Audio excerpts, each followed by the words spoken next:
Hello, my friends. Hello, my life warriors, wherever you are in the world. Welcome to the Day In, Day Out podcast. Woo! Today on episode 188. This, I have to give you a slight warning. This podcast has much explicit language. I had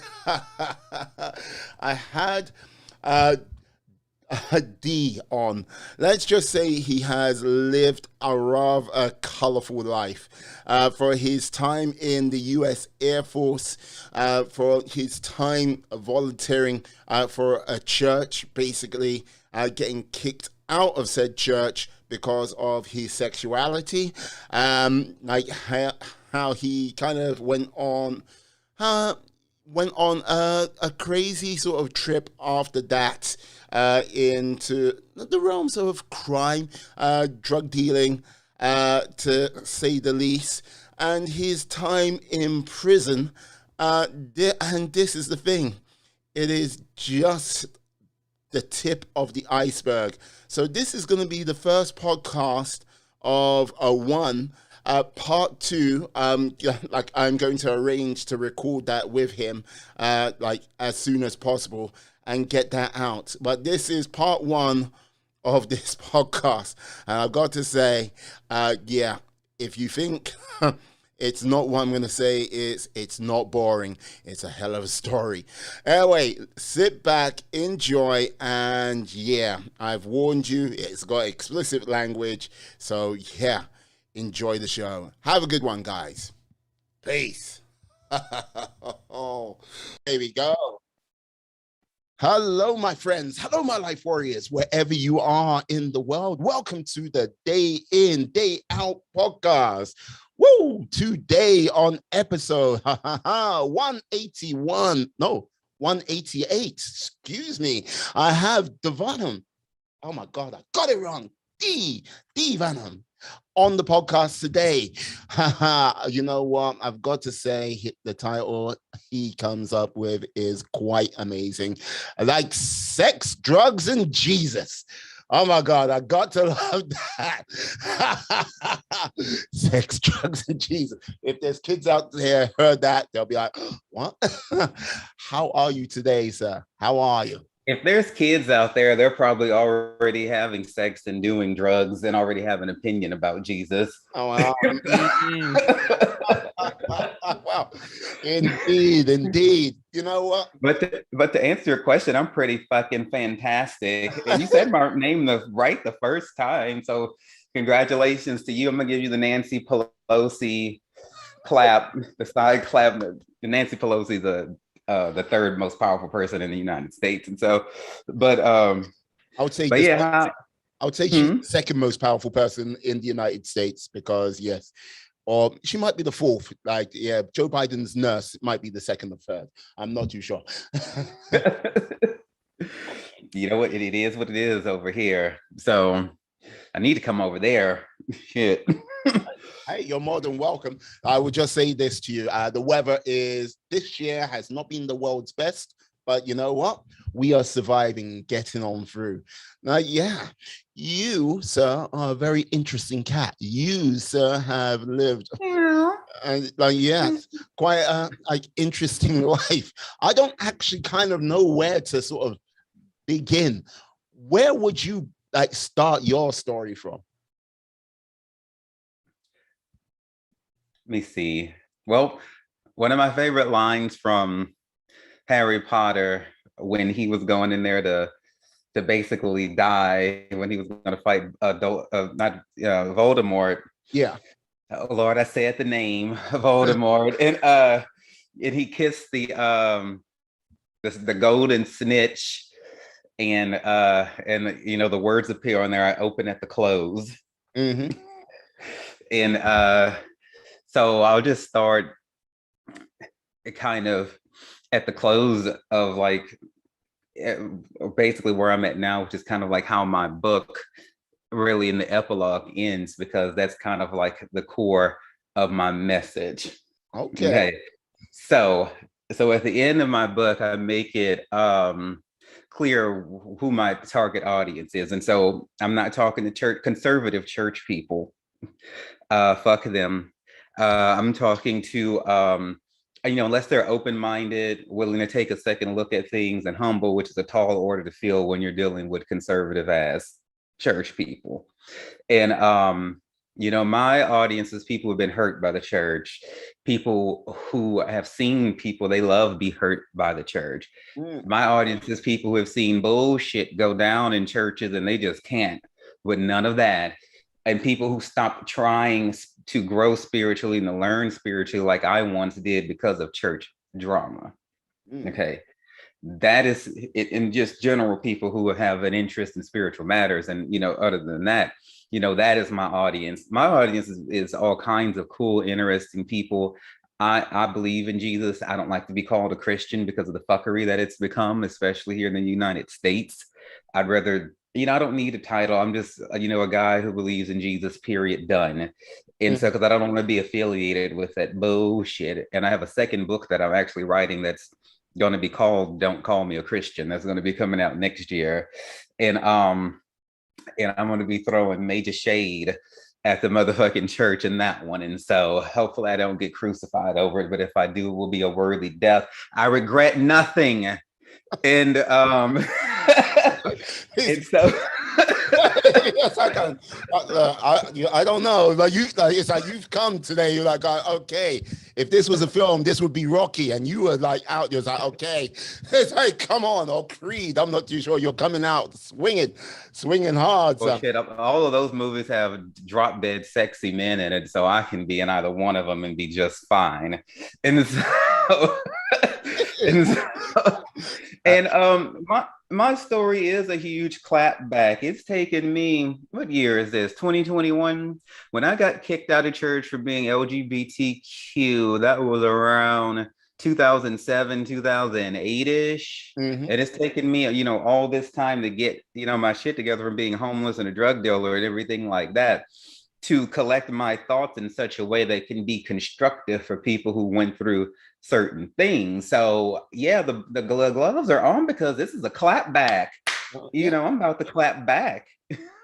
Oh, like this is the thing. Okay, you're about to clap back. I can feel that energy. I can feel the surge. Like, you know what I mean? Like, damn, it's like you have the power, to quote one He-Man from back in the day and modern day times. Now, with that, how, like, did you come out in church, or were you like sort of thrust out into the light? What happened? Well, first of all, for me, myself, I don't believe in coming out. I know it's a big thing. A lot of people do it. I don't believe in explaining myself to people. I'm all like, bitch, if you can't understand what's going on over here, well, then I just don't know what to do with you. I'm just going to show up with a boyfriend one day, like with my family. I never explain myself to them. It is what it is. You either accept it or not. If you don't, then get the fuck. And that goes for mom, dad, siblings. I don't give a shit, and that's just the way it is. So no, I was at Lakewood Church in Houston, Texas. Okay. Joel Osteen Ministries, very popular place. The blog I just put on my website centered specifically around this happening here, because it happens so much in so many churches. It's not really about the fact that it happened under a very popular ministry. It's about what happened. And no, I had been volunteering there for 2-3 years. Everything was fine. Yeah. I went at it like a don't ask, don't tell thing, because I had just got out of the military, serving 6 years in the Air Force during Don't Ask, Don't Tell. So I was accustomed to organizations being anti-LGBTQIA+. I'm just gonna call it the alphabet mafia, which is what we really are, because we know we got to be strong these days. The part of the alphabet mafia, and just keeping that hidden is not a healthy thing to do. I don't recommend it. It was very harmful to me. And so, but coming right out of the military, going to Lakewood, when I filled out the application to volunteer in the kids ministry, they had on there, if you're homosexual, don't volunteer here. And so I just brushed it off. I was like, this is an odd thing. I would other Christian organizations have statements like that too. And so they're very bold with it. Like, if you're gay, we just don't want your free help. And yet they're always hollering for volunteers. And so I just lied on it. It was strictly speaking, at the time, I was bisexual anyway. So technically I wasn't lying. But then again, I know I'm not a pedophile. So it's like, okay, I know more now. And I should have turned and run. That was the warning sign, and I should have turned and run. But I didn't. And then I went on. So I became a teacher in the kids' life ministry at a group of third grade boys. I excelled. I became the volunteer manager. So I was over about 20 other teachers. This is like a few hundred children every Wednesday night. I'm in charge of the check-in process, the check-out process, the setup, the tear down, snacks, drinks, everything. I'm a worship leader also with the kids ministry every Wednesday at Lakewood. I sing in the adult choir on Saturday nights at Lakewood, and in 2 services on Sunday morning. So I'm at church like 10 hours a week. Okay. 2 to 3 years, solid. Never missed a beat because I love volunteering and philanthropy. That's why I'm excited to give to your cancer cause. You've been doing all those squats for. I can't wait to see your thighs at the end of this year. And I love any kind of donating, giving. And I've been in church, and I've been giving, and ever since, like I was a child, been going to church and been volunteering since I was in the 8th grade, when I was my spiritual mentor and pastor's altar boy personal assistant from the 8th grade till the time I went to the military after high school. And so one day, a staff member at Lakewood calls me into the office. She wants to know if I have a girlfriend, and starts asking me questions about my personal life. Because this is in response, because of the parents at Lakewood who bring their children, they come and drop them off during the Wednesday night service. So they're going to go into big churches, they call it, where the adults are. They come and drop their children off with us so that they can go and enjoy the service in peace without having to watch after their own children. So instead of these parents being thankful that I'm there doing that, they're nitpicking at, the clothes that I was wearing, my mannerisms. And so I dressed like I did when I was lived in California, which means True Religion jeans, 7 jeans, over cowboy boots, very swagged out.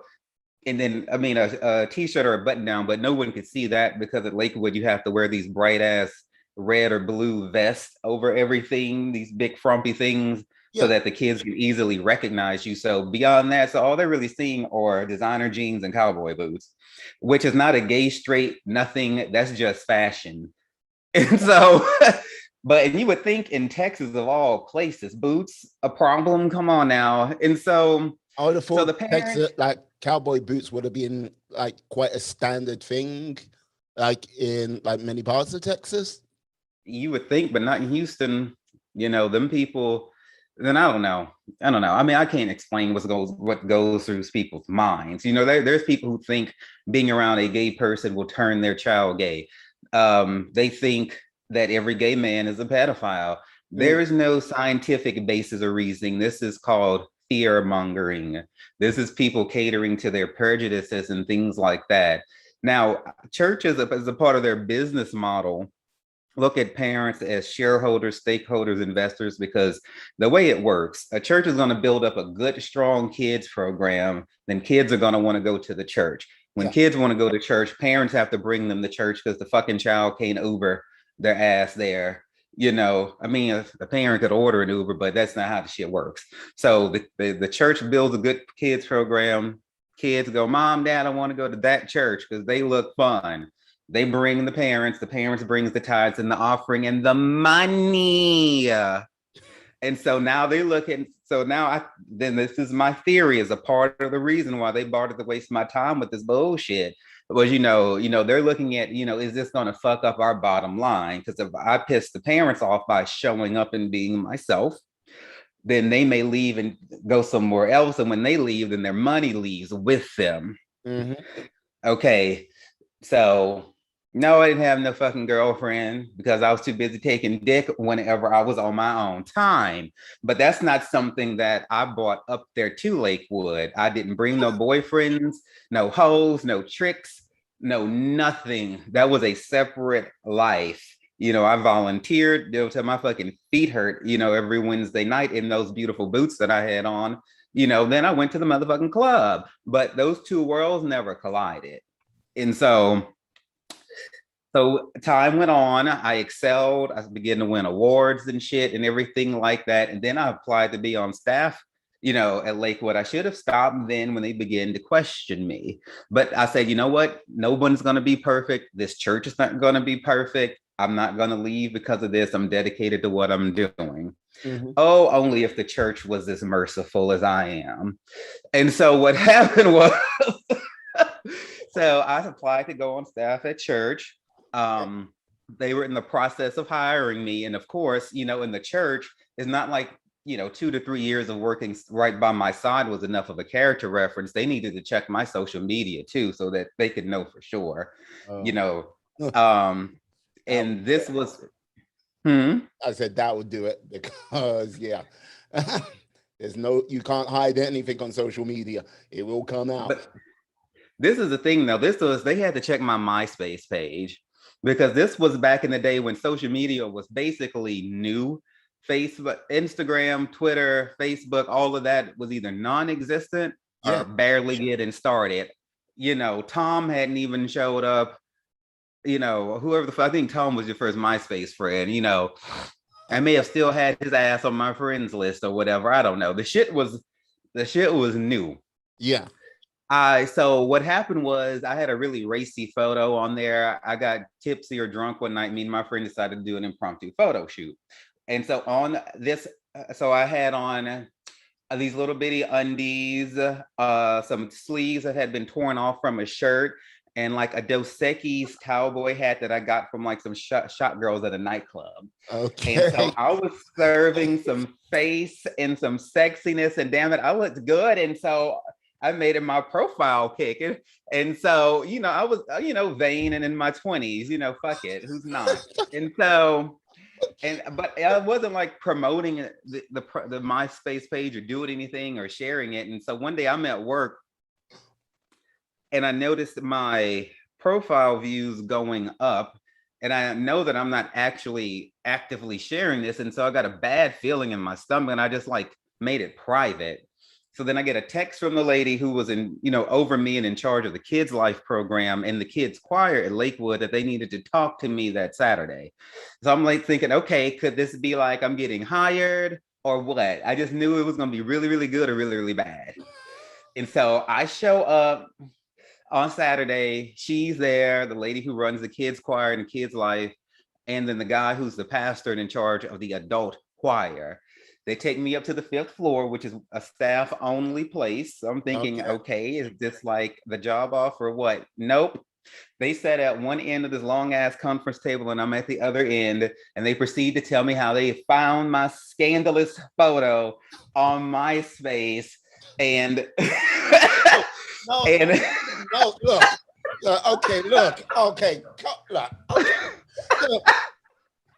Fine. Look, man. All I've got to say with your name, it is just in that bait. You can just type your name. There you are. You can't really go, my name's John Smith. It's not going to blend into the background. It's like you knew this day must have been coming. It must have been like a shock, but wow.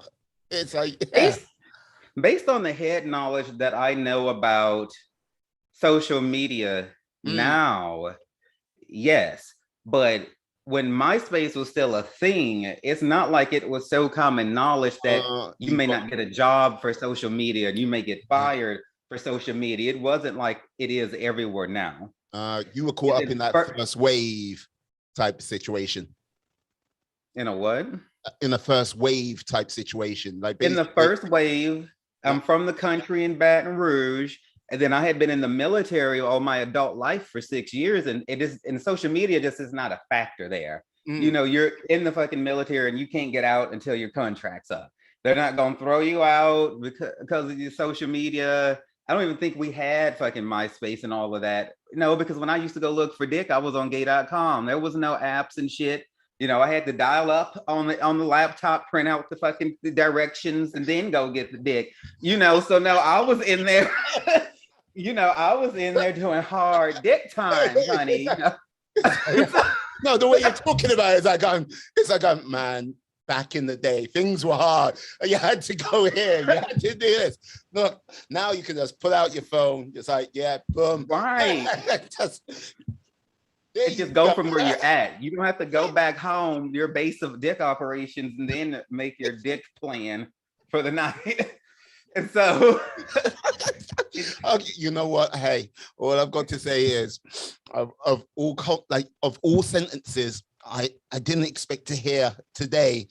Make your dick plan. You're like, yeah, dick operations. No, this is not something I would have expected to come up in a syntax of a sentence. You can't look at me and tell that I like nothing more than to bounce up and down on a long, hard dick. I look, it's like, hey man, that might be so bad. Like that sentence. It's just like, okay, it's like, yes. I'm like, yeah, you okay? Yeah, no. Am I surprised? No, you don't hide it or anything like this. But yeah, when it's like, yes, I was like, yeah, this is the sentence. Yes, go back to base to get my dick on, like my dick operations. And it's like, okay, I didn't expect to hear that in a sentence. But you know what? Like, sorry, carry on with the story. People don't have to do that anymore. Grindr and all the different apps, which I don't, you can just log on now and the whole details, everybody's position, dick length, sexual preference, they do drugs or not, everything just laid out there for you. I'm not mad about it. It is what it is. Yeah. And so, but the way I was thinking was not like, okay, a social footprint. And now I'm a humble servant. I'm showing up to work and it's hard work and it's fulfilling work, but I'm not arrogant in thinking, okay, people are going to look me of all people up on the internet. You've got Joe, you've got Victoria, you've got the worship leaders, you have people who are considered to be actual celebrities that I would think they would go and look up. Why in the fuck would they look me up? In my opinion, I think a lot of staff there want to be like Joel and Victoria, but they're not Joel and Victoria.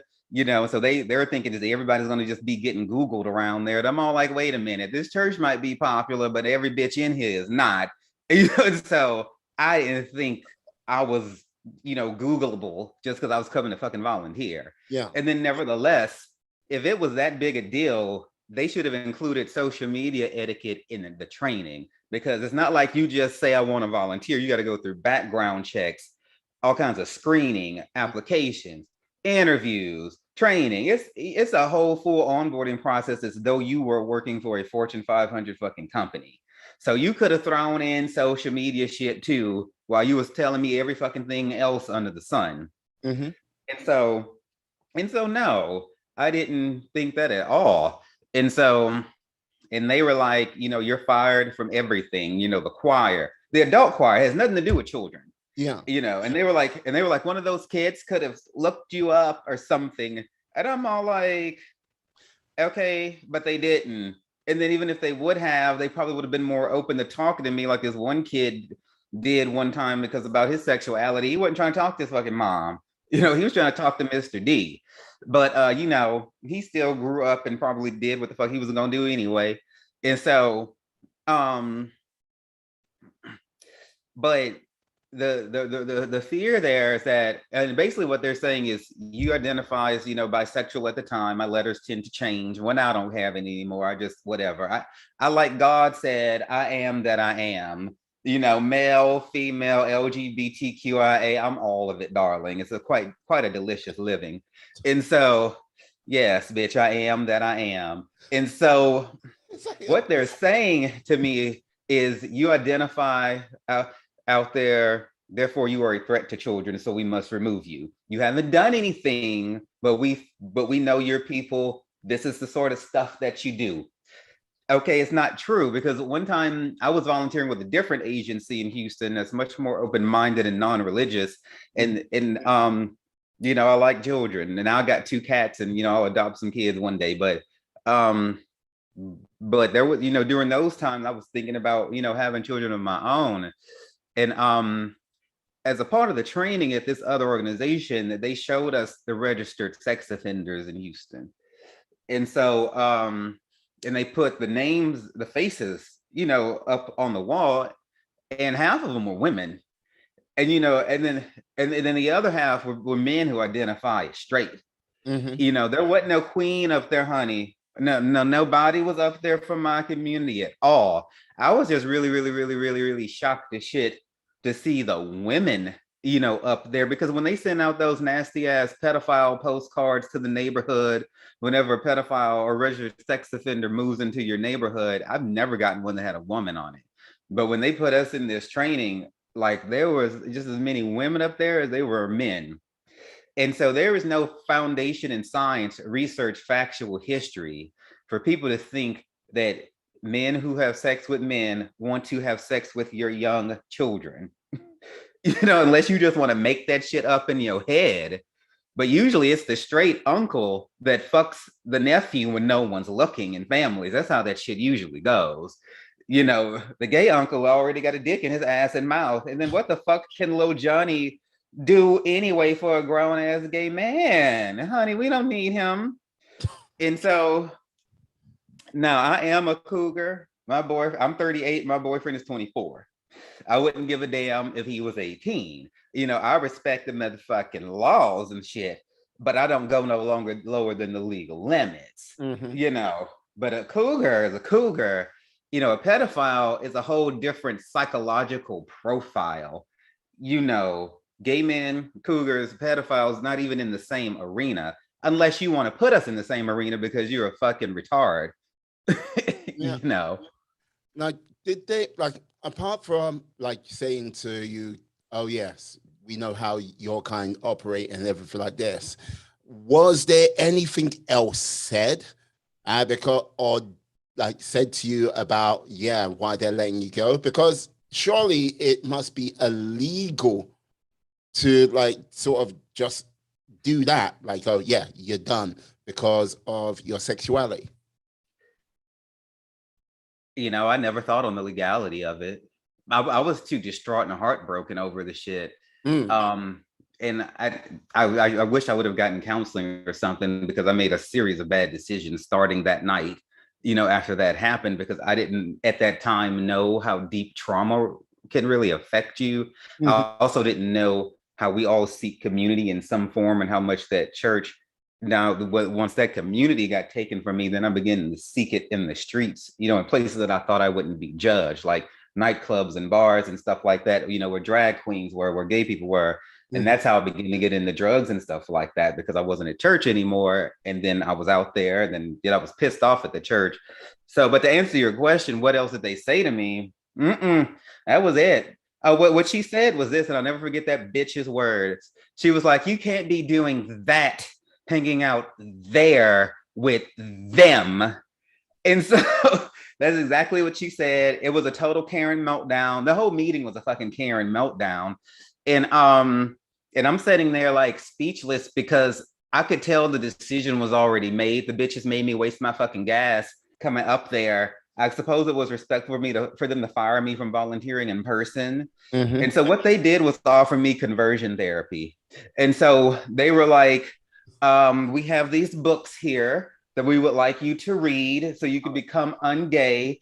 And in the meantime, you're demoted to an usher. You can be an usher. And then over time, if you read this here and probably come to counseling or whatever, then you can work your way back into our graces. Okay, like, right. Like, so, okay. Like, yeah. Deconversion therapy. Okay. Yeah. Okay. Yes. Like, any sane person would be like, hey, you know what? If it was a choice, like, like, okay, let me just like throw it like, hey, you know what? I'm a person, like black person, blah, blah, blah. Yeah. I like to make it a challenge. Okay, let's like throw in homosexuality into the mix as well. I really want a challenge on a sort of day-to-day basis. It's like, I don't get that, like gay conversion therapy. How is that ever going to work in this lifetime or the next? It won't, because they just released a documentary on Netflix called Pray Away, and it chronicles conversion therapy in this huge organization here in the United States called Exodus that I think was the first big ass organization that did it and went in there and hurt all them people. And in this documentary, now you have the people who used to run this organization who claim to be gay, ex-gay, and delivered, and went around the country and world telling everybody else that they needed to be delivered too. Now these motherfuckers sitting up here on this goddamn documentary, basically saying, never mind all the conversion therapy and the organization we created and all the people who we fucked up along the way, we're still gay and the shit's bullshit and it never worked anyway. And so yeah, Pray Away really tackles that heads on. But the bullshit that you can get people to believe if you just repeat it time and time again is absolutely insane.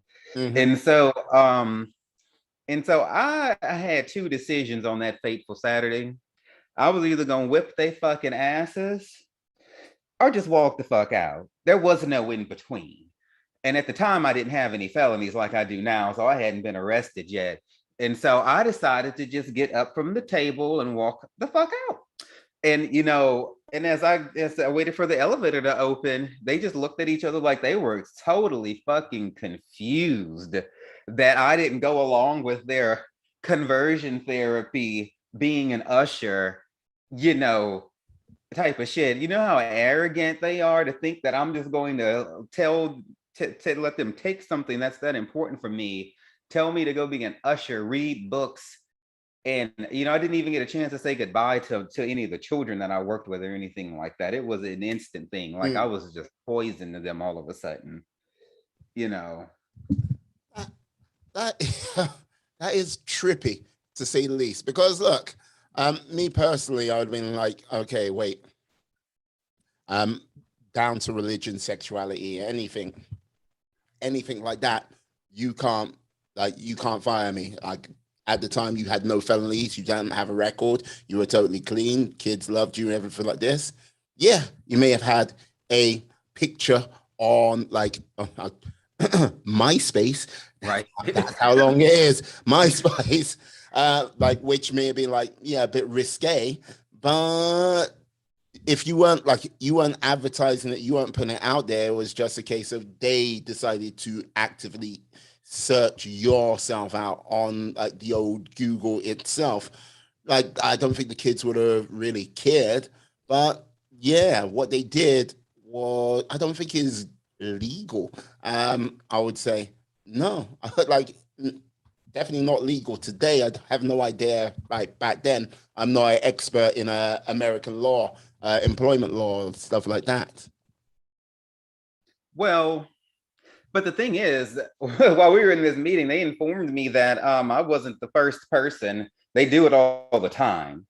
So this is standard operating procedure for them. Because I had been wondering what had happened to, like, you know, other dudes I had seen in the choir who I, you know, could tell was family, you know, and they just disappeared one day. You know, it's the same shit. So they go about trying to find people who are LGBT to remove them from high profile volunteer positions. It's something that they do because, you know, in the adult choir, you know, my face was on TV a lot because, you know, I was very, very charismatic as I am. You know, I love to worship, you know, I write music and songs and stuff like that. You know, other than that, you know, I love to praise. And so they always had the camera on me anyway. And but seeing as you're a retiring kind of shy guy who likes to, you know what I mean, take a slight backseat. Yeah. I can't see you being out front and saying, no. It's like, modesty is your like middle name. It's like, yeah. you know, you're like, yes. Yeah, that's the funniest thing I've heard all day. And so ouch. I think I just got burned there, people. It's like the sarcasm is strong in this one. The shade of it all.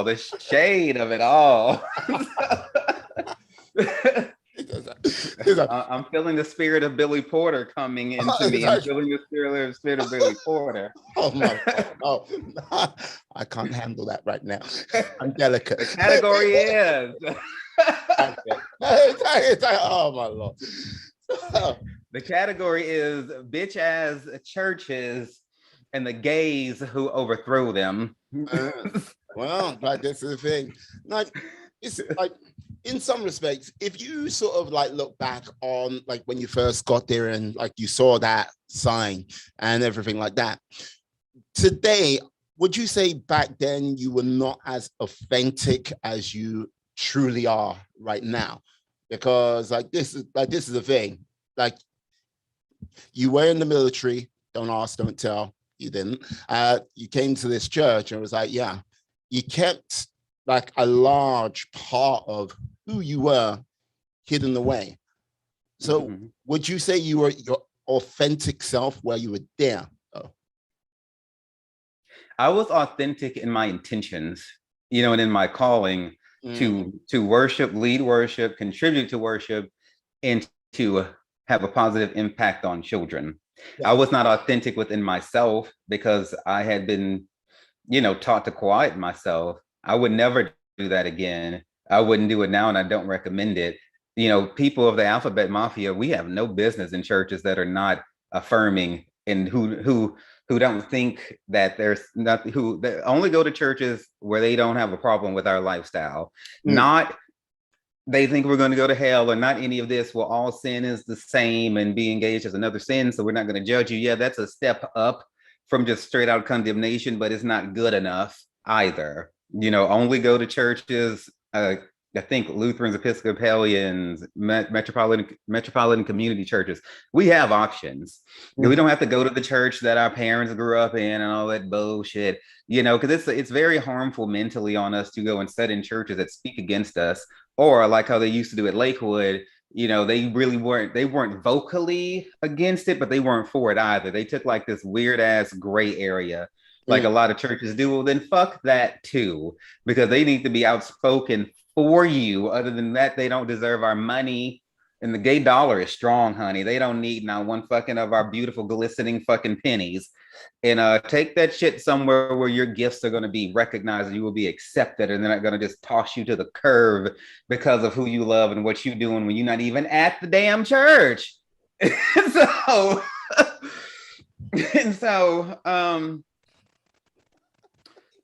So yeah, they do this shit all the time. And then they always running around the holler and they need more volunteers. Well, bitch, stop firing them. So, then maybe you won't run out. Oh my God. And look, it's not like Lakewood didn't have gay staff members, because you had some queens around there that I knew was taking it up the ass, bitch. Like it was abundantly clear. And you know, it's inconsistencies. They are hypocrites for the things that they did to me and other people when they got gay people sitting right there on staff, and you just certain people, I guess, just too damn much or whatever the fuck. And so, but no, I wasn't authentic. I don't feel like I was just a fake person, but I was fearful to let my true self out. But I was taught in the military that it was okay to do so, and it was expected, because the military isn't remotely interested in who you are. But be you gay, straight, bi, if your favorite color is green, if you love Australia, because the day you get there, the first thing they tell you is to forget everything about who you are, sexuality included. Because their intention is to tear you down and to completely knock you down like a house of cards. Yeah. Whatever's been built up until that point does not matter anymore, because we are going to create a winter soldier out of you from this time moving forward. Yeah. So forget whoever you thought you were altogether.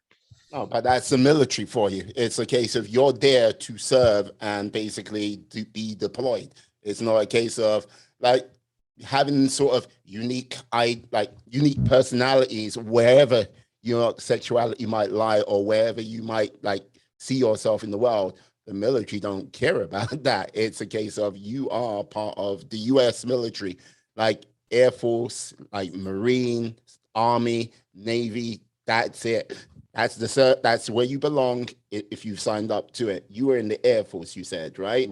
Right. So yeah, you're an airman. Off you go.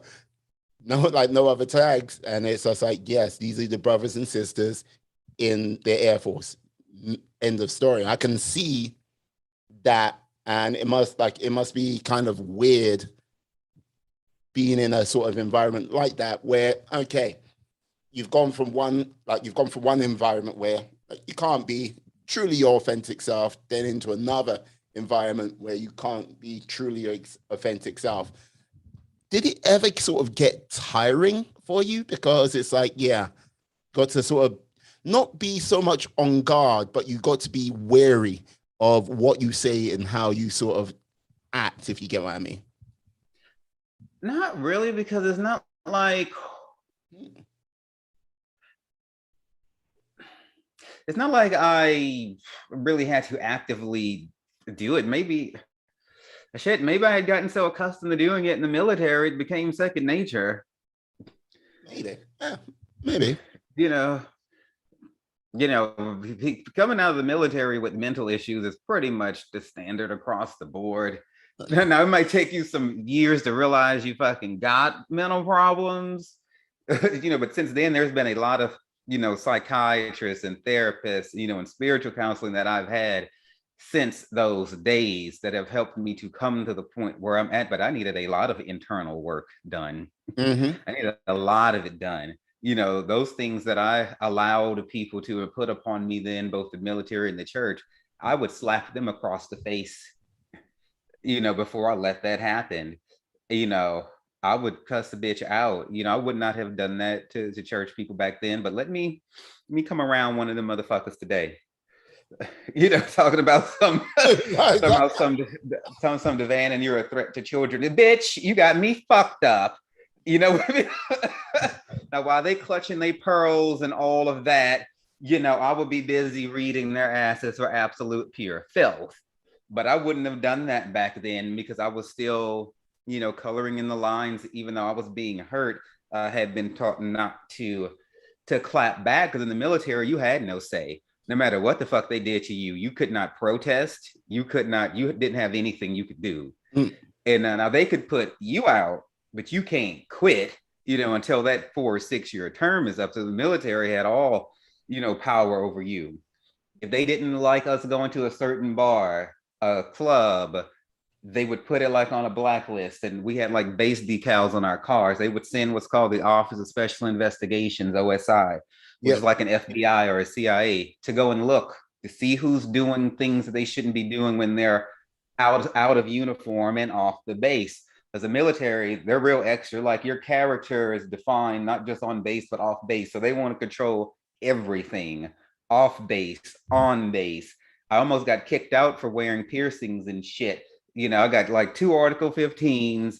I was a bad boy in the military too. I went when I was 17. Which I don't recommend. And then by the time I had to be 21, 22, I was a completely different person. I got more liberal. I've been getting to grow into, a shadow of who I am like today. And I just really didn't give a fuck about rules anymore. Not a good place to be. Yeah, no, I hear you. Well, what made you join the military? Why? Like, what was what drove you to there? My recruiter gave me Skittles. And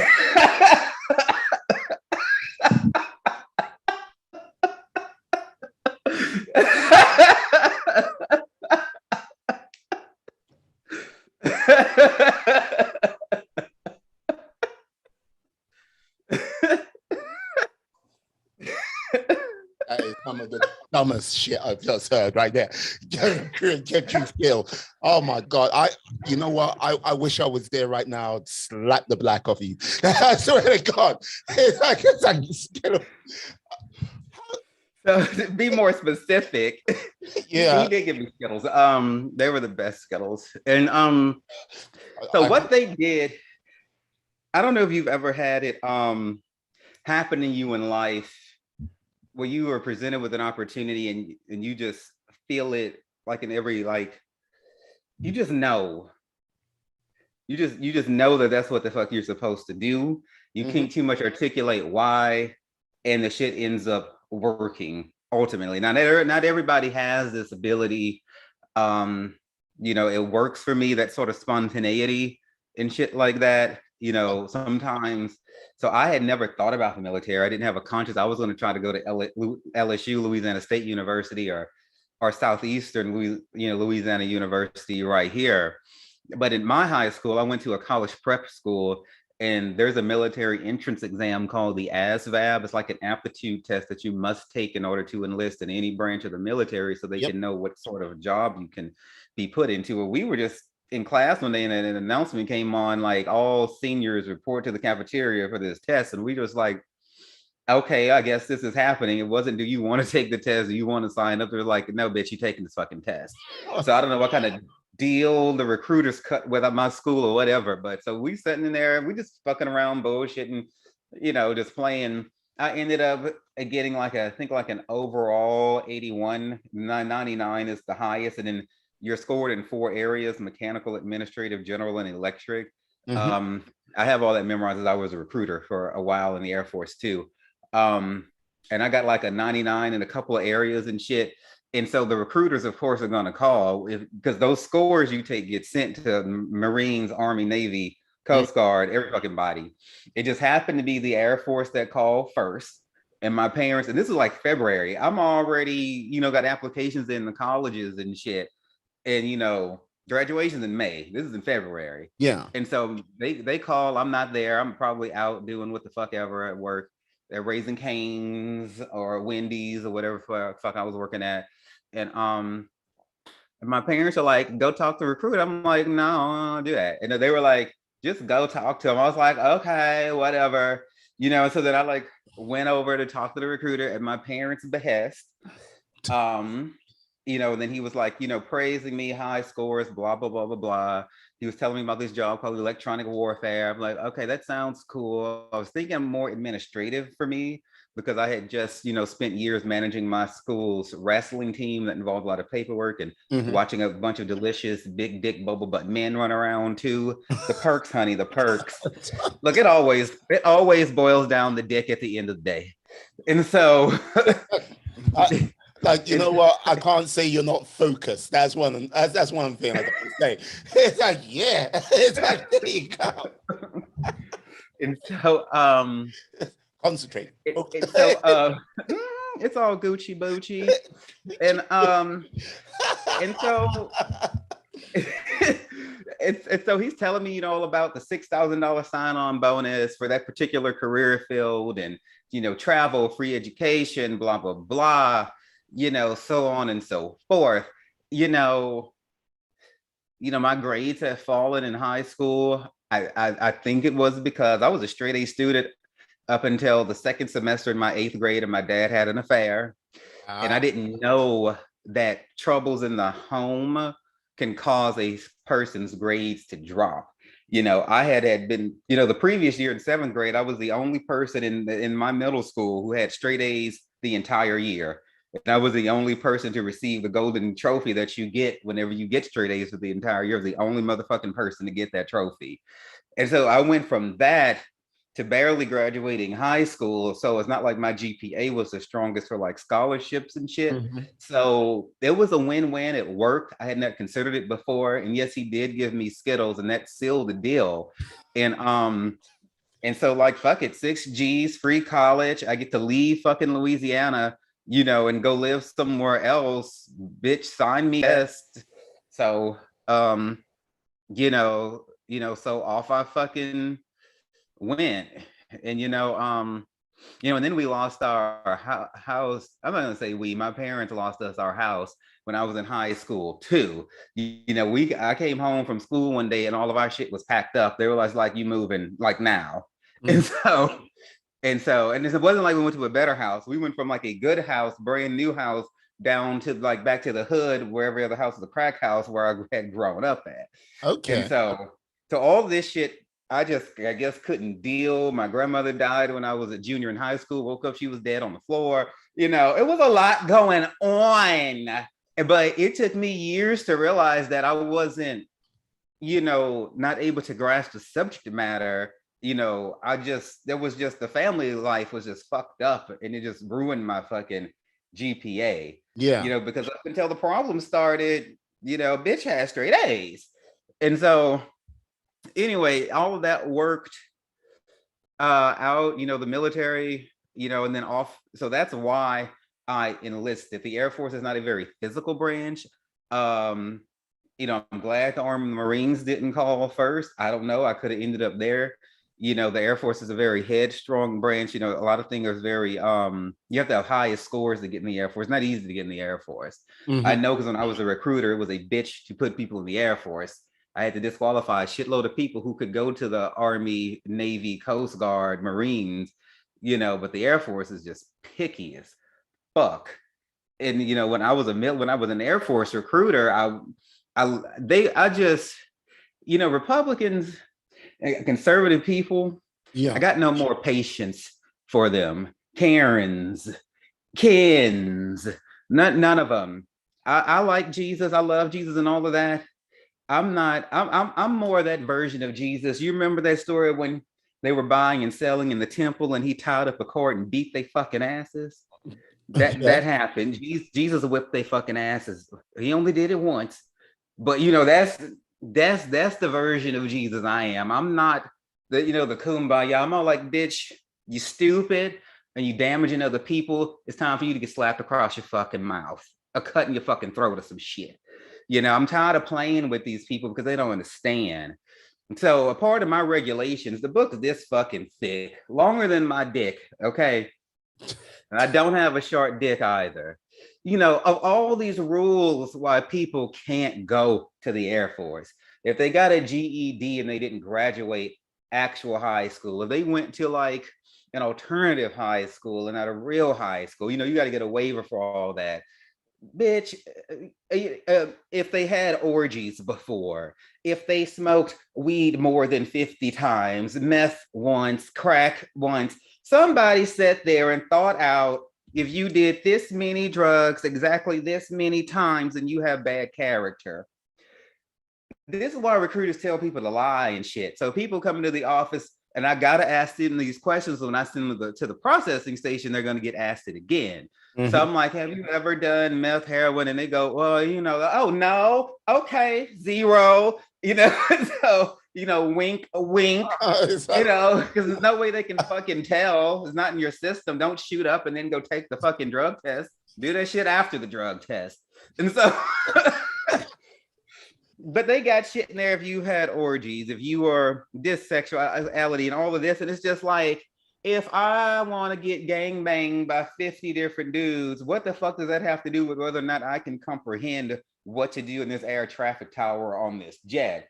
That ain't got nothing to do with it. But see, conservative people like to connect shit that don't need to be connected. It's like this whole mask thing.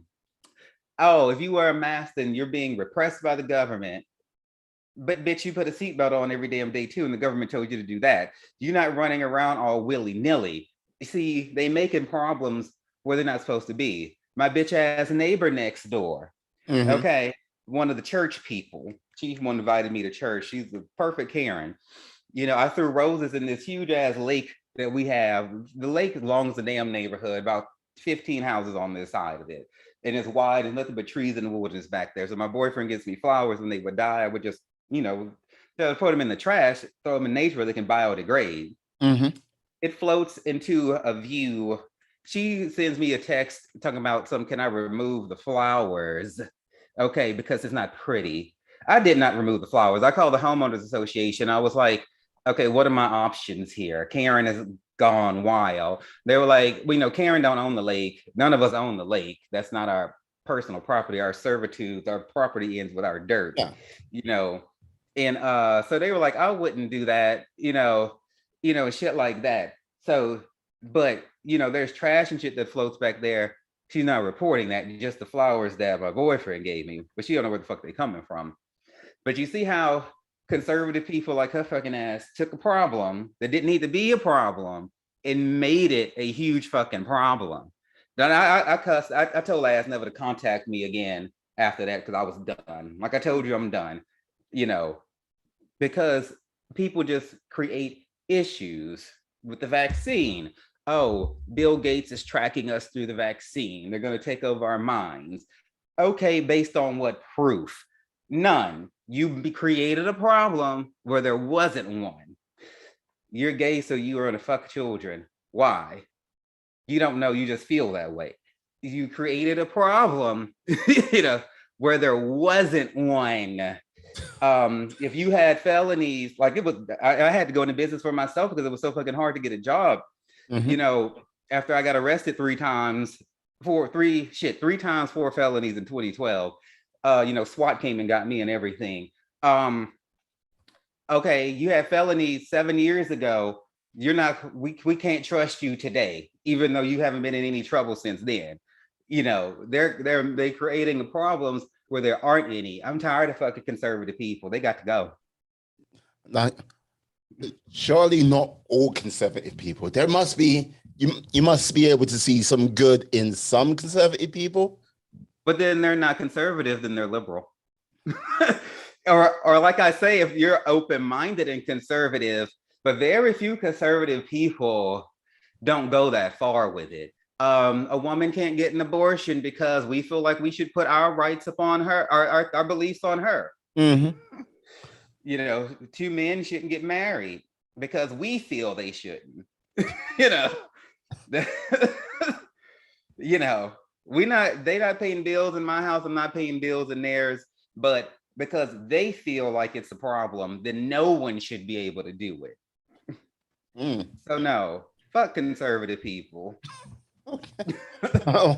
It's like, because like this is the thing. I always look at people with like, it's never just as simple as left or right in my mind. There are going to be some things which you're going to be liberal with, and there's going to be some things you're going to be conservative with. And like depending where you are on it, it will lead you down one path more, one path more on some occasions, and down other paths on other occasions. Like, because look, I would say, yeah, like when it comes to sort of like a lot of things, when it comes to social like beliefs and everything like that, I can be fairly liberal. When it comes to sort of like, economy and like how you're going to pay for stuff, I'll lean more to sort of conservative, because like this is the whole thing. If you're just giving away everything and you don't know how to make any money to make that run properly, we're all going to be in trouble, if you get what I mean. You sound like a moderate then. There's an in-between road there. So then let me clarify my shit here. If you're a conservative bitch who wants to tell other people what to do in their personal life, okay, then fuck you. I get that you do have to have both sides of the aisle. And yeah, I want conservatives and liberals, because you have to have the light and the dark side of the force, whichever one's light or dark is up to you, in order to have balance. I get that. And yeah, you do have to be able to pay for shit. I'm all about, spending being monitored and shit like that. And I think conservative people bring a valid point. So let me clarify, those of you who want to dominate other motherfucking people and got opinions about things that other motherfucking people are doing, or offended by what other people are doing that don't have a direct impact on you, like federal spending and shit like that affects us all because we all pay taxes. So I'm totally cool with that. But if Mary want to go get an abortion, that ain't your damn business, bitch. If Tom, Jerry, and Larry want to all three go get married, that ain't your motherfucking business. If I want to put roses in the water that's community property, just because you don't think it's cute, ho, you can't control that. That's the shit I'm talking about, that overreach. Like they reach too damn far. Yeah. And they don't know when to fucking stop. In other words, basically, you're talking about people who quote unquote believe in freedom, but they will decide to restrict other people's freedoms because it goes against their sort of personal beliefs. That's putting it quite nicely. Correct. Right. And it's just like Governor DeSantis in Florida. He's like, we were going to go small government. We don't need the federal government telling us what to do. Small government, conservative principles. However, local school districts don't get to decide whether or not they're going to do mask mandates. I'm going to tell you that as the governor. Yeah. That's what we have. Yeah, like you guys have been going through like sort of strange government with all what's gone on through 2020 up until like present day, possibly into 2022. Look, don't get me wrong, here in the UK, yeah, we've gone through some strange times, but yeah, we're hopefully getting our shit together. But like, yeah, I would say over stateside, it seems like you were getting it, you were going in the right direction, and now you kind of like going a little bit weird. It's the anti-vaxxers who don't want to get vaccinated, but then they want to go out and kiki and everything like that. And then the governors who prevent mask mandates. So they're like, you can go and do whatever you want. You don't have to get vaccinated, and we will prevent local municipalities and cities and local on the ground governments from making any decisions. That's what Republican governors are doing here in this country. And if you don't abide by their rules, and they threaten to pull funding from schools and shit like that. So if schools like, we are overrun with COVID and we need fucking masks, then the governor goes, okay, you can do a mask mandate, but we're going to pull your funding and your salaries and shit. So that's the type of shit that you know, conservative people are doing here. And if I sound bitter about it, you know, I'm still praying through it, you know, but I can only do so much because I'm not Jesus. It's the anti-vax people who have us in this position. I just fired my nail technician, the girl who's been doing my nails forever. She's the only fucking person in the whole nail salon, and this is not a small salon, who is not vaccinated. I was over there getting my shit did, like I think last month, and I just was talking about it. I had stopped going since the pandemic started. I just started going back. And then I was like, girl, you vaccinated? She's like, no. I said, excuse me? You know, no. And I told the owner, okay, don't put me with her anymore until she's vaccinated. So I went back last week because my boyfriend's family was in town. So I went with his mom to go get our shit did and be fabulous and drink wine and whatnot. And here this same girl comes bopping up in here. So, oh, girl, did you get vaccinated? Maybe she could have in the time that I had asked her about it. She's like, no, I told you that last time. And I said, well, it's time for you to go. You can't be in here. You know, it was a whole thing. You know, she got her feelings hurt and everything. And I reiterated to the owner, because I had called up there and told the owner, don't put me with her unless she's vaccinated. But that's case in point. And she's the one coming in there doing the chin diaper thing, nose all out. You know, you're the only person who's not vaccinated, and yet you can't even put the mask over your mouth and nose. That's why we have this problem here. You know, people, you know, just taking trips, and the clubs are open and the nightclubs are open, and, you know, the strip clubs are open, like every fucking thing is open. But people, the vaccination rates here in the South are like maybe 30% or 40, you know, and all of our hospitals are overrun. The kids' hospitals are overrun. Teenagers are dying, you know, everything. But the governors are still like, no mask mandates. Yeah, I'm curious. Yeah, that is strange and unusual in my opinion. Like, yeah, because like, yeah, for the vaccination to be at 30%, like, yeah, having everything open.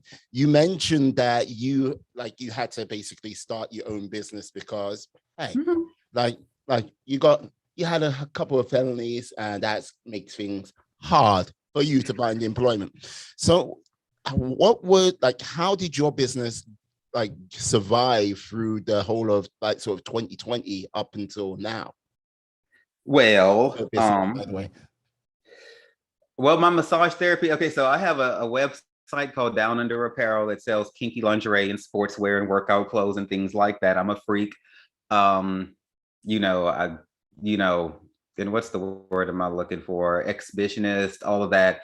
And so I have an adult website. You do need to be 18 and over to enter it. And then I also had a massage therapy business because I'm a licensed massage therapist, but I did close that because of the pandemic, you know, so I did, you know, suffer loss because, I mean, I could have kept it open. It's not like anybody in Louisiana was like, you know, maybe at the beginning they closed everything, but shit. You know, if I wanted to, I could have been doing massages, and I'm just not, because I knew we weren't out of the water, and it's not worth somebody dying over. As the owner of the business, if I open it, that's going to send a message to my clients that it's safe. And I don't play this. I'm going to wait for the government to tell me if it's safe. Bitch, I got common fucking sense. You know, I don't need to wait for the damn government to give me common damn sense. And so that gets on my nerves when other business owners are like, well, I'm going to wait for the government. But bitch, you can read the tea leaves yourself. And so no, I was like, no, I'm not going to wait for the government because they always fucking late with shit any damn way before somebody dies on my watch. And then, we're not having it. And so I'm not having it. And so I closed it on up. And you know, and Down Under, you know, it's a website. So that's much easier to maintain because, you know, we're selling globally. So if some shit's fucked up here, maybe it's not fucked up there. You know, if somebody's not able here, then maybe they're able there. So the reach, you know, is as wide as it could go. Whereas a massage therapy business was just here in Baton Rouge. And so basically technology is what saved, you know, my enterprises. And now, you know, I have my podcast and the book will be out, you know, so I'm all for like intellectual businesses in terms of like non-physical, non-brick and mortar stuff that you can do. So if some shit gets fucked up in your local community, then you can still sell to other parts of the world. Infinite upscale, in other words. Oh, I like the sound of that. Yep. Go. You can have it. There you go. Yep. I'm gonna take it. Yeah. So like this is the thing. You mentioned like one of the things which I've found interesting for what's all gone on, and like there's a lot of people out there now which are kind of looking at where their lives are going because of like the pandemic and what's happening still, like in many cases still going on, still in the thick of it, and other places are sort of moving out of it.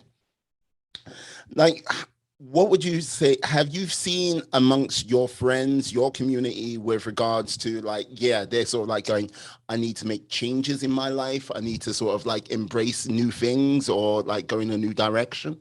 No, that there's not many friends left. Like the stupid ones have been deleted and cut off. Wow. And then the intelligent ones have been maintained, all two of them. And so, probably 4 or 5. I wouldn't be that cruel. So no, either people are just like, either I've deleted them or you just don't fucking hear for them. Some of them then died because they wouldn't get the fucking vaccine, or you know, but none of us, we don't, the only thing we've changed is removing the stupid motherfuckers and the anti-vaxxers and the Trump supporters out of our lives. That's what we changed. But ourselves, no. Now, I mean, I expanded my yard and shit, you know, so since I knew I was going to be being here like literally all the time. And I put like a hot tub in and a massage chair and a raised, 3 raised gardens now. You know, I made it an oasis because this is my Disney. And so this is your Disney? What? This is like my Disney World here. Okay. You know, I made this my theme park, if you will. Right. And so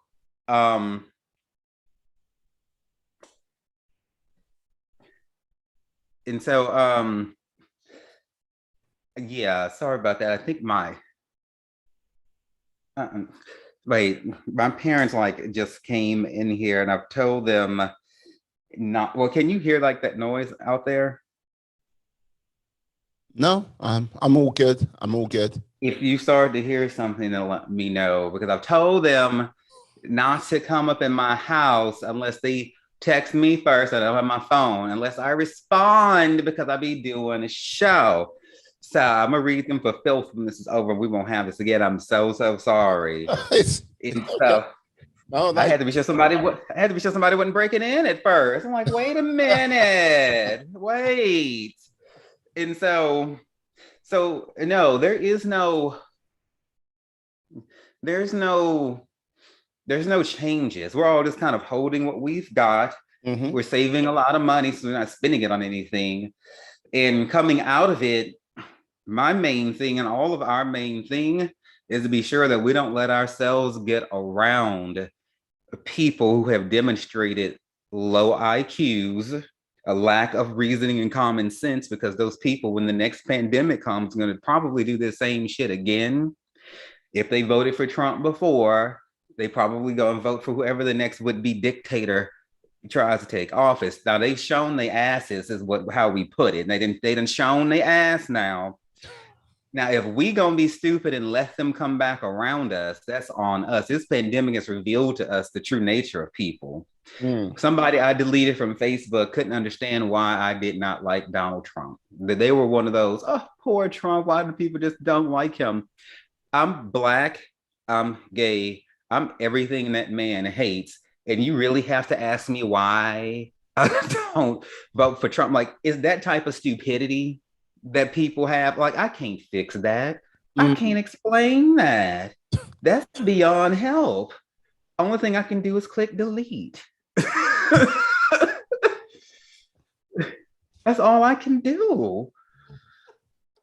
Oh, that's trippy. It's like, hey, no. Okay. So with this, look, one of the things like I'm a strong believer of, and it's one of the reasons why I do this podcast, like, because look, I believe discourse is one of the only ways we can get better as a society. Like having like people who have diametric opposed like opinions coming together and like, yeah, talking. And through that conversation, like the good ideas and bad ideas form. Hopefully the bad ideas will go off and die. And out of the good ideas, whatever that new thing is, it'll help us grow as individuals. Like I know, and I've seen globally how people are getting more and more sort of entrenched in their views and more like, if you're not on my team or on this team, fuck you. So how are we gonna make things better if that is the sort of main stance, if no one is actually willing to have these conversations, you know? I get what you're saying. I counter that with the fact that the things that people disagree with me on are a threat to my life. So people who vote for Trump are usually anti-gay, or if not, you're willing to put somebody in office who will make policies against me. If you are an anti-vaxxer and yet you want to come around me, you don't even understand the implications of how you could literally kill somebody even though you feel fine yourself. I put them at a distance, not because they disagree. You could be a Republican, but disagree with the part that they want to control other people's lives, for instance, and I can still fuck with you because I view people like that, like they are a threat to me. I wouldn't bring my children if I had them, my boyfriend. Like, I don't want you around me because, okay, if it was a dictator in charge, this person here would sound the alarm and say, the gay people over here, come kill them. You know, because you're already willing to vote that way. You think that way already. Yeah. So I'm on guard, not because you're different. I've had people on my show who are not necessarily pro-LGBT. I can talk and have a conversation. I'm not gonna like say take that away from my audience, but that don't mean you need to be in my inner circle, you know, because you ultimately think that there is something wrong with me. And so why would I want you close to me? And so beyond my show and a conversation like this, now would I talk like this to an anti-vaxxer who voted for Trump, who half their damn relatives dead and they still won't take the vaccine? Yes, that shit happens here in the United States. I would have a conversation over Zoom. I don't want the bitch nowhere around me. And then once we hang up the call, then I don't want to see the hoe no more. Because what the fuck can I do with that? You know, but that doesn't mean I hate you, nothing. If you want to buy some drawers from my store, great. I would not have you in my office for a massage because I know you're going to come to me with no vaccine after you just left a big old house party and shit like that because you only think about yourself. So a conversation at a safe space with somebody, sure. But I'm talking about getting people out of my life, you know, out of my inner circle, out of my contacts, out of my stuff like that. Because it's just weird when people have like an anti-gay thing, they put off this whole vibe, and it just makes me uncomfortable because they're uncomfortable, and they're uncomfortable because they think in their head that based on their religion, I'm wrong. And and I'm tired of being uncomfortable around anybody. I'm just not going to do it. I want to feel safe. I want to feel comfortable. And if your beliefs, or oppose the things that I believe in, getting a vaccine, marrying who you want to marry, loving who you want to marry, how can I put it? It's like when people are like, we don't hate you, we just hate the sin that's within you, but still come on over, but still come on over for dinner. Who the fuck wants to still go over and be around them? But people think that way. They would say shit like that. We don't hate you, we just hate the sin. What's the problem? Come on, my child. Just simply pray away that gay. Come on. So my sharing of knowledge will be my memoir and my second book, my blog, my website. So if somebody who opposes my views wants to expand their mind, they can go and pick that shit up, or they can email me. I'm okay with that. I'm not that hard with it, but they are not coming to the cookout. They are not coming to my parties. They're not coming to the kiki. They can't be allowed in because God knows they might They might be one of those gun-toting Republicans. You have a lot of that shit here. I don't do guns. I'm not necessarily, I don't fucking get the whole thing about guns. I just don't. I'm not saying I hate them. I'm just like, what is the fucking fixation? And so I don't, I'm just careful. Look, when I was out there on the streets dealing drugs and everything, I made a lot of bad decisions about the sort of people who I had around me. Mm-hmm. And I wasn't a shrewd judge of character. I wasn't questioning what people thought, what they believed. I didn't really know my friends and my associates. I do now, and I'm just not going to make that mistake again. Like being like working as a drug dealer, that is not what I would say easy life, or a life which, how can I say, would lead to a non-anxiety realm of existence. Yeah. What were you dealing, may I ask? Everything. My store was called Drugs or Us. Yeah. And yeah, like Toys R Us, but Drugs R Us. And my main thing was meth, which was what I was mainly addicted to, but I did every drug. Heroin, crack, weed, GHB, GBL, ecstasy, bunch of different ecstasy pills, Molly. I could get my hands on Dilutin, Vicodin, Lortabs, Lorcets, Percocets, pretty much anything. Wow. Yeah, you really were Drugs or Us, because that's a list and a half right there. Like, what was it really lucrative, or was it a case of, you were just getting on by? It wasn't about money. I had a job making $30 to $70 an hour when I first started. It was about community. And it was anxiety, but my nerves were shattered and shot the day that I got kicked out of church. It was probably from the military too, but I never was really healed from that. I was still mad about that, and so for years, it took me like 5 years to walk into a church again after I got fired that day. And I had been going to church all my whole life. And that one incident threw me off the rails for over half a decade. And in that meantime, I filled this void with activity, and so then the first time a guy came to me, big guys had been offering me drugs all my fucking life. And I just always said no, because I was in church and I was around positive influence. But once that was gone, the next time a guy was like, you want to try this? I was like, fuck it, sure. So I went from saying no to them to yes to everything. And then, that was a response to my anger from the church. It was a rebellious thing. It was an acting out thing.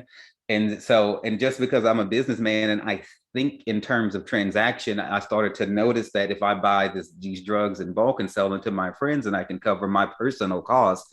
And so then, but because I have an extravagant personality and sometimes I don't know when to stop and I just keep going, I didn't stop at just getting enough to cover my personal. I said, okay, how much more can I get? How big can I take this? Didn't need to. I already was making $30 to $70 an hour, but I love the attention and the power that I had over dope fiends and shit like that. You can get a dope fiend do anything for a shard of meth. He'll clean your house. You can get him to fuck you.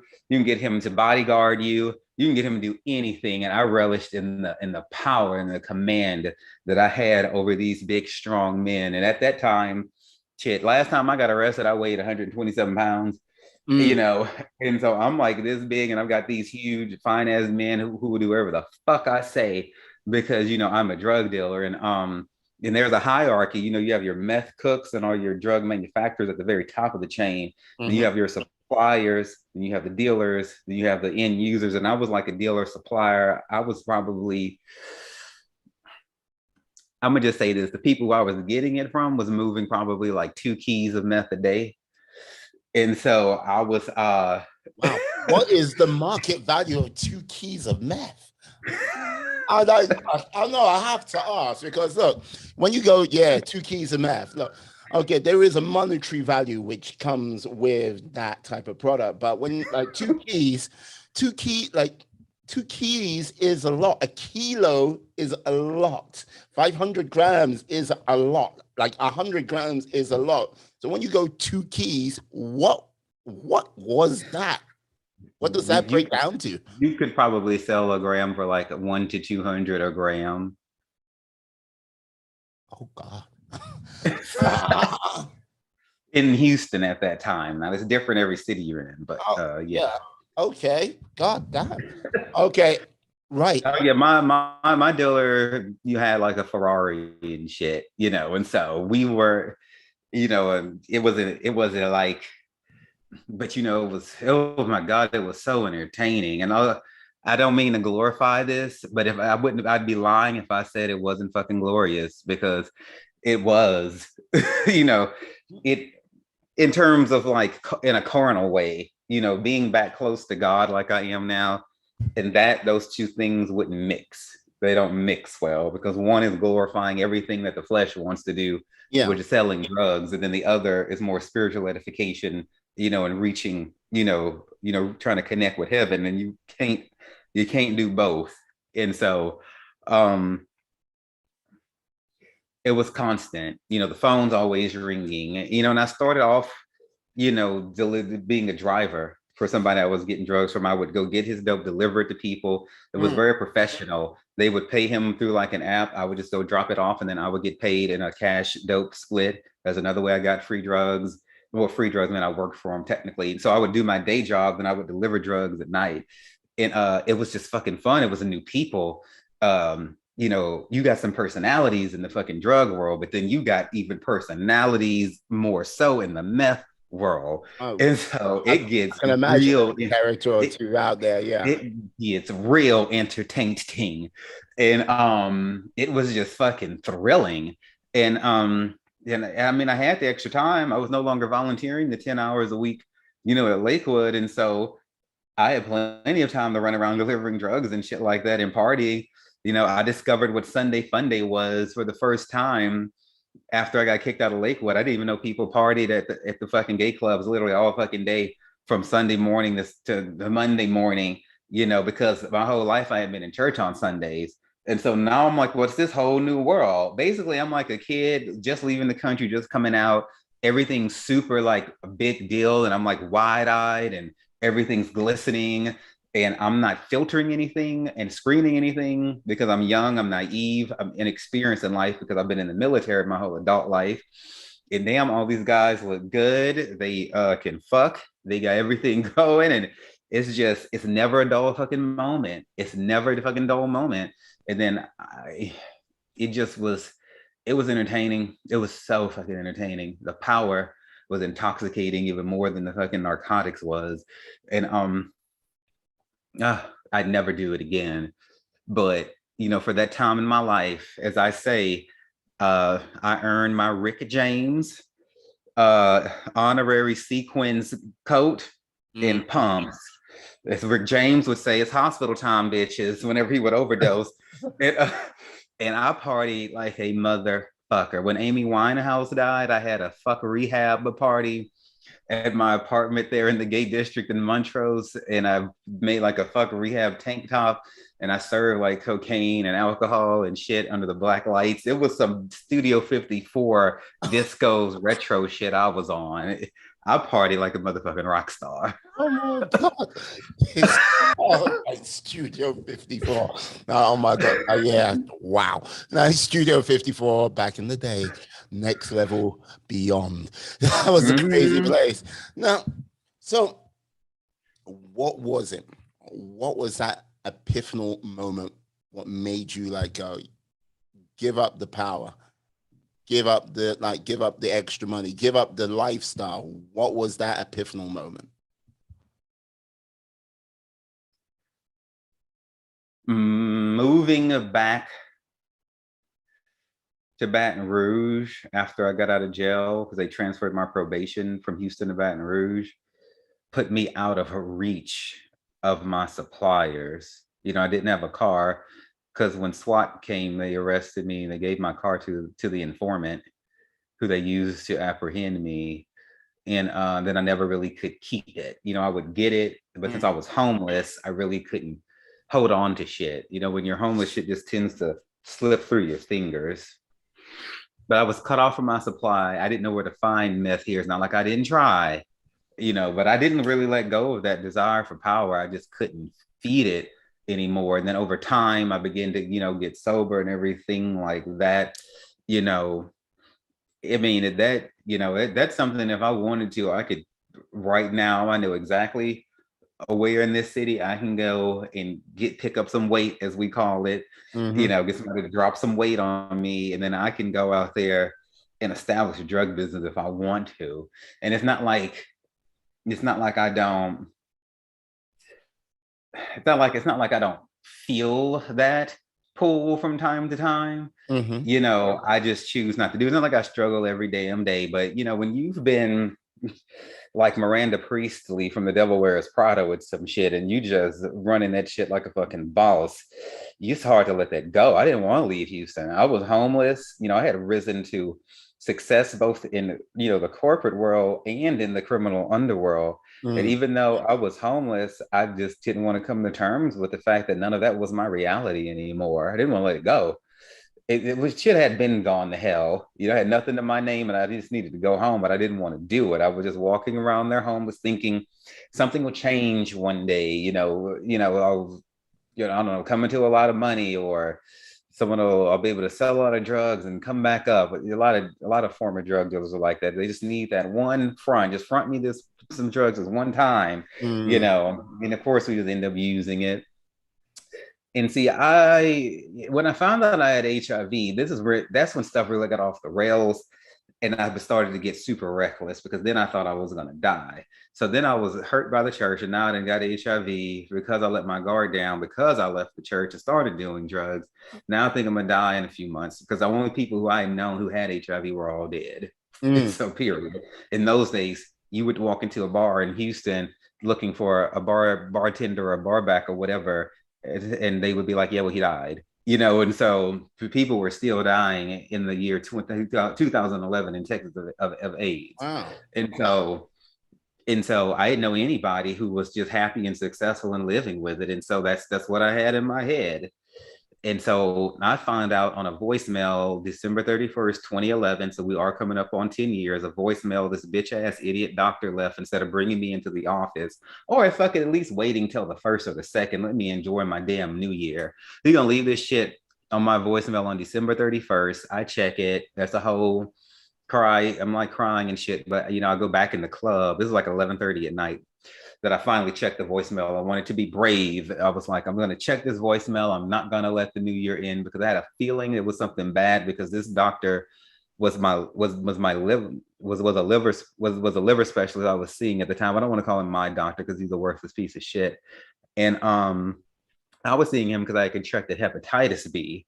So he wasn't my primary care physician. And I found out I had hepatitis B. I went to go donate blood. I have O negative, so I always would donate it. So I get a letter from the blood bank saying, don't bring us your filthy blood anymore because you have hepatitis B antibodies, goodbye. And so I started, so then I go to So I started being seen for that. And in the process of testing me for the hepatitis, he found out about the HIV, but he would not release those results to my primary care doctor. He just took it upon himself one day, and this was a Saturday, and he only worked Monday through Thursday. So he called me 4, 5, 10 times that day, and I was like, oh shit, there's got to be something bad. So the voicemail was like, yeah, you got HIV, don't be out there spreading it to anybody else. It was like that.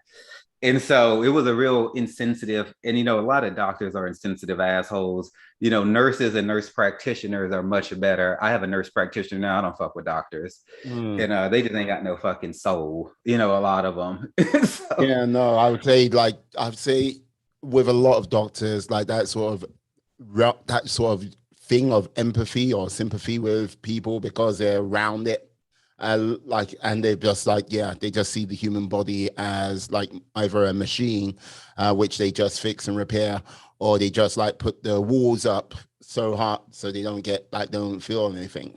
With the nurses, which I would say they build a greater relationship with people on that one-to-one, so they still have that compassion, they still have that empathy, and they can sympathize and connect with people. That's the way I see it, but yeah, sorry to interrupt. My apologies. No, there's no interruptions. We are sharing and caring here. And so I got that voicemail. I cried such bitter tears. I hadn't cried that hard since I got kicked out of Lakewood.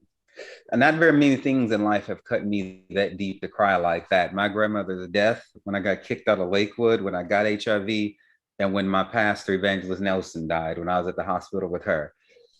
Other than that, ain't nothing cut me that deep before. And I just started making bad decisions. I was prideful. I didn't know how to ask for help. That's not something my parents ever demonstrated. Weakness. People in the South don't do that. Southern parents try to make it look like they got everything figured out all the time. They don't live out problems in front of their children. And then we go and get in problems, and then we don't feel like we can come to them. And it's a whole terrible cycle, which I will not repeat with my own children. Well, hell, I've written a book and put all my fucking mistakes out there so they can see what the hell dad done wrong. And so, and I'm totally better with that, because transparency is how we heal and help each other, not sweeping our problems under the rug, acting like we got it all together, but being upfront with the shit. And so I felt alone. I could not articulate the problems. I worked at the substation electrician for Centerpoint Energy, which is the light company in Houston, Texas. I let him listen to the voicemail. I texted my friend, an attorney.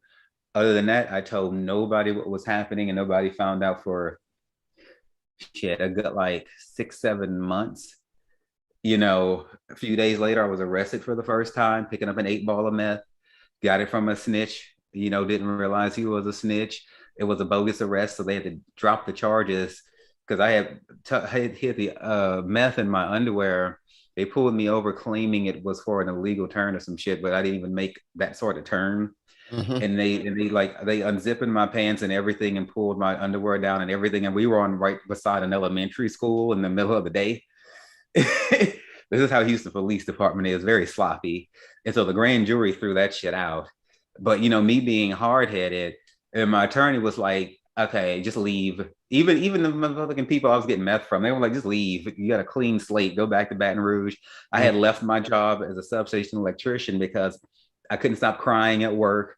And it's not a good job to have if your head ain't on straight, because you can get somebody killed because you're dealing with 350 volts of electricity every day.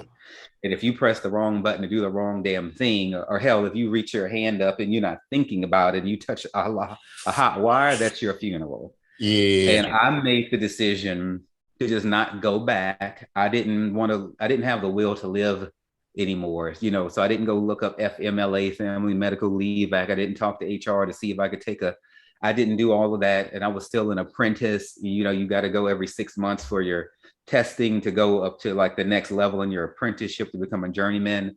I didn't want to get washed back and recycled. I thought about it all in my head, and I just thought it all wrong. I could have kept that job. I could have just gone to the fucking doctor, and and everything would have been fine. But see, when we don't reach out for help and we try to figure it out, and we can't recognize when we are facing something that is too much for us, then we start fucking up. So then I started to get arrested. I just didn't go back to the job. Where was money going to come from? Like we were discussing earlier, how are you going to pay for the things you want? Well, I wasn't planning on being alive for very much longer, so I just figured I would die. Mm. Lost my apartment. I was able to do like a bogus application and get another one, which besides the little $200 something deposit, I never paid anything, and I moved in there in February, and then it was May, and then SWAT came. I think it was a Thursday night, and everything like that. It was a weird ass day. I didn't pay attention to the warning signs. It was like the informant came. He dropped off like this huge bottle of Adderall, and which was strange because most people don't leave their dope laying around. But they had tried to get me like I think 5 or 6 other times. My attorney told me, but I was like this. I was always coming and going and moving all hours. I was never still because my nerves are fucking bad. Yeah. And so he just walks out, and I'm like, okay, that's strange. I'm putting on clothes, I'm getting ready to leave again, and I hear like the pitter patter of little mouse feet outside on this carpeted floor in this huge ass apartment complex I'm living in Houston. And I look through the window and I see like the SWAT team face shields, the Kevlar vest, the semi-automatic weapons and everything. And the point man is doing like this. He goes like 1, 2, 3. And so I turn to run from the door so I don't get splattered when they knock it in. And so they go like boom, and then they use whatever that machine is loud as fuck. I know everybody in that whole fucking apartment complex heard it. I ran, I slipped and fell, and like was cowering under the kitchen table in the fetal position when the lead guy came in there. He like took his mask off. He looked at me like he looked like a dad would look when he pities his child. The informant and all of my enemies in the underworld probably told him I was some hardened criminal with weapons and everything. And what they found was a broken, hurt child cowering under the table with one sock on, the fetal position is how I was by myself. And this was like about 45, 50 armed men who were in here. You had the helicopters, the dope dogs. Yeah. They had everything. So, like, I was a violent, hardened thug motherfucker, who was going to be shooting back and everything. And I was like, oh my God, don't shoot me. Oh my God. So they dragged me up off the floor, put me on one of my chairs, and began the interrogation, trying to find where I have the drugs hid. The informant's Adderall is what they charged me with because there really wasn't much else. They supposedly scraped together some cocaine from somewhere because see, I hadn't re-upped yet. I was waiting on the fucking drugs. Oh, you got so lucky, I'm saying. So, but they used his fucking pills to pad charges against me. See, and then of course they weigh the pipes and everything. I had a shitload of pipes, probably like 20 pipes, 20 lighters and everything. I'm extra, I had them all named and everything like that. And so, cause I love the process of crushing up the drugs, putting it in the pipe, watching it melt, scraping the pipe almost more than I actually did getting high. I was a process tweaker too. And so they're interrogating me because what they do is they figure your eyes are going to go to wherever you have the drugs hid. And so they watch you to see if you're going to like get nervous and start looking, but there were no drugs hidden anywhere. And so they bring the dope dog in there, knocked my fucking pipes over off the table, this sloppy ass bitch. And then they start like, talking about me for being gay, calling me like gay slurs and shit like that. And just being mean and, all yelling and shit. And they bring the informant in there and they pull a scene trying to act. So they put one of those AK-47s or whatever kind of semi-automatic rifles the fuck it was. I don't know if it's an AK-47 because I don't know fucking guns. But they put it like in the center of his forehead and shit and try to get all aggressive with him. Okay, I'm the fucking queen pin and you're not gonna put a gun in my forehead and you're gonna put it in the middle of his, bitch. That was a stunt that they pulled to try to make it seem like he wasn't a snitch, and he was. When I was in jail, they hauled me off. The guy who drove me was like, you're not really like this crowd. When you get out, you need to go back to Louisiana, and so because they already had established a profile on me. They had an official operation. I can't remember the name of it, but it was Operation something to come and take me down.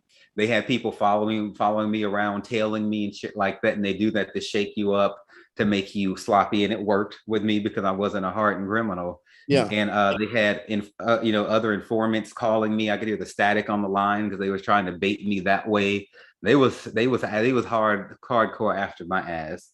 And but I was reckless and bold. I just had a little makeup case looking thing, and I would just go deliver drugs at hotels and bathhouses. I would keep it in the trunk because I knew they couldn't make me open the trunk without a warrant. And I was just basically all in their face. I wasn't even trying to hide the fact that I was dealing prolific loads of drugs all up and down Houston, and I didn't care because I was going to die in a few months anyway. And I was just like, fuck it. It was like my Tony Montana moment from Scarface, bitch. I was ready to go out, or at least I thought I was. So off the jail I went, for the second time. I basically slept those 5 days till I got bailed out. The first time my bartender bailed me out. Bitch, your family will leave you in jail forever. Your blood family will leave you in jail forever. You better get you some good friends in case you ever get arrested, because they gonna show up first. And so I slept, I got out, and then that's how I ended up homeless, because you can't exactly go back and move into the place where you didn't pay rent, and now they done got you selling drugs. So where the fuck you gonna go? And I didn't know how to ask, or wasn't willing to ask to go live with a friend. The one person I texted, the few people I texted were like, no, you just have a drug problem, be gone. Because everybody looking at me thinking, okay, he just partied too hard and lost everything. They don't know that I actually have a health crisis, both mental and physical, that really was the underlying reason for all of this in the first place. Stemming back from the military, getting kicked out of Lakewood and everything like that, and shit in my father's house probably too. Everything that happened along the way. And so it wasn't just a sloppy dope fiend, there was other shit happening, and none of them asked me that. They just jumped to that conclusion, and when I got kicked out of church, none of those people I volunteered with ever called or texted me to see where the fuck I went. They just, I guess, another heathen then fell away or whatever the fuck and so that's how I became homeless. I had someone drop me off at my apartment so I can go back and see what was what. And I couldn't stay in there but a second. Like, everything was ripped and torn. It looked like Freddy Krueger had come through there with his razor glove and just slashed everything. The dope fiends went in there and took my clothes and everything, because people were jealous of me and I didn't have enough sense to really pick up on that and get away from it like I do now. People around Houston started wearing my shoes, my jeans and shit that I had. And I felt powerless, over it. They had always wanted everything I had, because I had the Mustang, brand new 2010 Mustang and everything like that, and I was a diva. I used to change clothes. I used to have on one outfit in the morning and a second outfit at night. I wasn't going to be seen with the same outfit on that I had in the day. I had enough clothes to wear a different outfit for like 6 months or a year, and that was the same fucking thing. And so, whereas these dope fiends might have like 2 fucking shorts, 2 shirts or some shit, and I say them, I was a dope fiend too, but though I didn't realize it. So this was their moment. I was vulnerable. I was weak. All my shit was there. They went in there and took advantage. They took my underwear, and I had a prolific underwear collection, my pride and joy, which I have rebuilt. Hallelujah, Jesus. And they just, it was just all in my face, and I had to deal with looking at that every day. And to the streets I went, and from then on I just walked every day. And then I started couch surfing, and sometimes I would sleep in the back of a vehicle, and that's how the homelessness came. And eventually my parents put 2 and 2 together, and they were like, I wonder if he's working anymore. It took them about like a month after that to come to Houston. And they were like, oh, hell no. And then, and they tried to get me over at the VA for healthcare and shit. I just wasn't trying to go. You cannot make a dope fiend or an addict or somebody do some shit they don't want to do. They're not ready. And so I was not fucking ready. I wasn't, because the whole HIV thing, I was like, okay, but I'm dead anyway, so what's the fucking point? And then, everybody's like, oh, you can totally live with that. You gotta take the pills. That's not a palatable thing that people are necessarily trying to hear. Some of us have different personalities. Some of us have different exposures and things like that. So I'm not trying to hear people tell me, oh, just take some pills and it'll be all right. I felt my body had been invaded. I felt it was my fault. I felt a strong sense of shame. I tried to go to a club right after I found out before I was homeless, and I just felt dirty like everyone knew. I felt contagious. None of this was true, but it was in my head. This is why when you tell somebody they got HIV, you need to immediately have like a psychiatrist and all of that in the room where responsible medical facilities do. Yeah. Don't leave it on a voicemail. And and it's like, you know, it's just like, yeah. Yeah, gonna just tell you this thing, which is gonna put you into like some form of crisis. Yeah, off you go. It's like, yeah, leaving on a voicemail. Oh yeah, is this thing off? Oh no. Yeah. Oh yeah. It's like, wow. Everything I decided to do was my own decisions. I'm not gonna blame the doctor. I'm not gonna blame Lakewood. I'm going to say that they were assholes, absolutely, but I can't say it's their fault that I made the decisions. I made the fucking decisions, and so I walked. My parents got me a hotel for like a month. All I did was use it to party in and shit like that. The plan was for me to get like in this program, the VA called the compensated work therapy, where you can like go be a janitor or help out with building maintenance or some shit like that while you get rehabilitated, then hopefully go on staff there. It's a very clear cut path. The VA in Houston is huge. If I really wanted to get back on my feet, I could have easily done it. I wasn't ready to quit the street life, because once you are out there, that became my community. It has an economy of its own. So see, when people look at homeless people and they're like, well, why don't they just stop? Why don't they just go get help? You're asking them not just to stop walking the street, but to give up the society and the economy that they are familiar with and that they know how to maneuver. There is a hierarchy out there on those streets, even amongst people who look like they don't have anything, and maybe they don't, but they know how it works. They know how that system works. And so I knew how that system worked, and I knew how it worked well from the top to the bottom, the ins and the outs, and I was still very well connected, even though I was gaining enemies quickly over there. And so I didn't want to let that go. I had worked hard for my name, my street credibility, you know, and everything like that. It was an accomplishment, nefarious, dark, illegal, but an accomplishment all the same. Yeah. And so I wasn't ready to let it go. And so one day I'm at a bus stop, just hanging out. Some dude I don't know pulls up and asks me if I want to go cash a check at a Bank of America for like 10 grand or 5 grand. I was like, all right. My answer to everything was yes. I had no reason to tell anybody no. Fuck it, let's do it. When dudes wanted to shoot me up with heroin, I just let them do it, you know, because I never liked heroin, but if they wanted to, then sure, you know. And so I'm here at this Bank of America. They pull the alarm. The guy's not there, nowhere to be seen. When the cop pulls me out, my phone dies, so I can't call and be like, it was that guy. So that's how I got arrested the third time. So now I'm banned from Bank of America for life. Wow. I can do no business. Yes, I forget it. It's like, hey, no, out, you go. Don't even. It's like, and don't ever come back again for as long as you walk the earth. I bet you walk up to a Bank of America and like all the staff looking at you, like, it's him. Yeah, him. Yeah, just sees the security guard just pull down the shutter. There's like, nope. It's like, oh man, life. I remember that scene from Breaking Bad.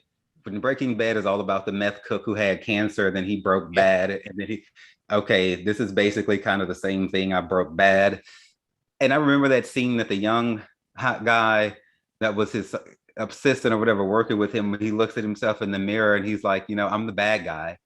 And he just like owns the shit. You know, you're the meth cook, the drug dealer, you're the one who's putting this shit out there on the streets, you're the one the cops want. You know, I was the fucking bad guy. And you know what? I'm okay with that. I think that's really fucking cool. How many people do you know are banned from any bank for life?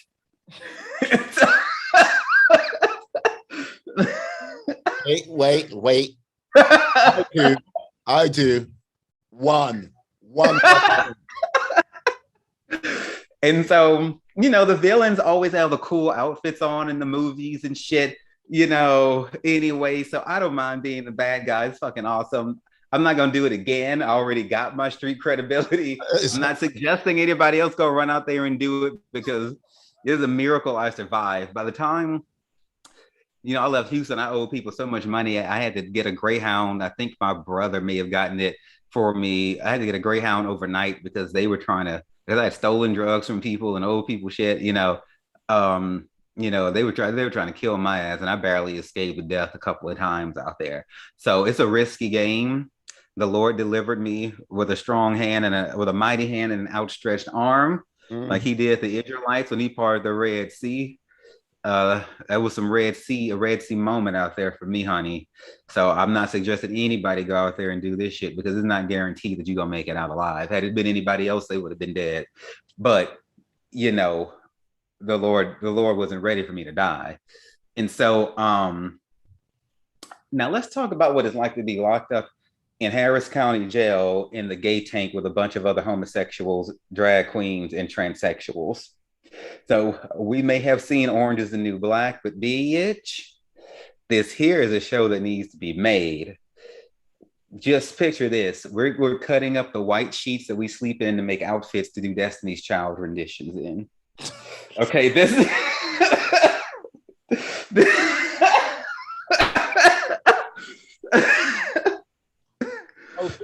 Yeah, okay. No, please continue. Yeah, there you go. Yeah, I see you just like, I see you lick your top lip like that. Oh yeah, catch you. Yeah, carry it. Oh, and so not every jail affords this luxury, but if you identify as homosexual, in some jails, you do not have to be put in the straight tank. You can go into the gay tank. You get a special color wristband and everything when they process you in.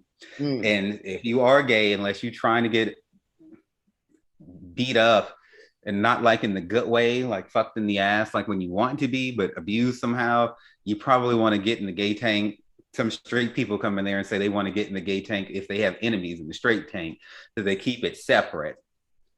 But it's not like a bunch of individual cells. It's like one big open, almost military bay with probably 40 bunk beds. It's a shitload of people and probably like 2 or 3 picnic style aluminum tables bolted to the ground. And that is where you reside until you get out of Harris County. I was there 2 months that time. I didn't go outside, not one time. And they say because it's a transfer facility, they don't have to let you go outside. Imagine 2 months, no sun, no moon, no wind, no rain, no exposure to the elements, just stone walls for 2 months. And that's it. That's all I saw. And then we would go to the gym, which, was still more stone walls. There was no outside. And so in this gay tank, bitches are petty. This one queen used to come and snap her fingers in my ears. They used to call her Juicy. And just to try to pick a fight with me for whatever reason. And could be because I had money. My mom put, in order for you to have food that's not like the slop they give you, you want to order commissary, decadent food and gel, honey buns and pickles and, pitas and shit like that. You have to have money in order to be able to do that. The maximum you can get per week is $150, and God bless my mom. I don't know where she got the money from, but every week that I was in there for all those 8 weeks, she made that happen. She had that money there because that's so her baby could eat. I was 127 pounds. I needed to eat something. And so, I was barely here. And so, like barely alive. And so every week I had like a full sack of food, and everybody else was looking at me like, bitch. And so they were jelly. The people were scavengers. So whenever somebody would leave and they would just be like so fucking glad they were going, they didn't care about taking food, and they would leave whatever food they have, you would just see like a bunch of orange vultures converge into their pile of food and fight for whatever scraps they could get. And you had that, but the men were creative. The people who had been locked up several times, they knew how to take, like, say, honey buns and different desserts and make like a full fucking cake out of it. And I let them use my shit to do it. And sure enough, that shit looked like a fucking cake. They could take like the garbage bags and stretch it out and make an intricately woven like ring out of it and shit like that. You know, people get real fucking creative. Yes, you know, some drugs made it in there and shit like that. Of course, as it does, you got your shakedowns where they come and go through all your shit, you know, and throw half of it away. Um, in jail, in the gay tank, everybody who identifies as a top or a man, and in the gay world, a top is the one who inserts the penis, a bottom is the one who receives the penis, a versatile person is one who can do both. And so in jail, you know, all the toilets and everything are on display. So when you piss and shit or whatever, everyone's looking right at you. There are no doors to close. You get up and wipe your ass and everything with everyone looking. All 40, 50, 60 people can smell your nasty shits and everything. And and so and so and so oh, you never had the luxury of residing in such accommodations? Well, you know what? Yeah, well, you know what I mean.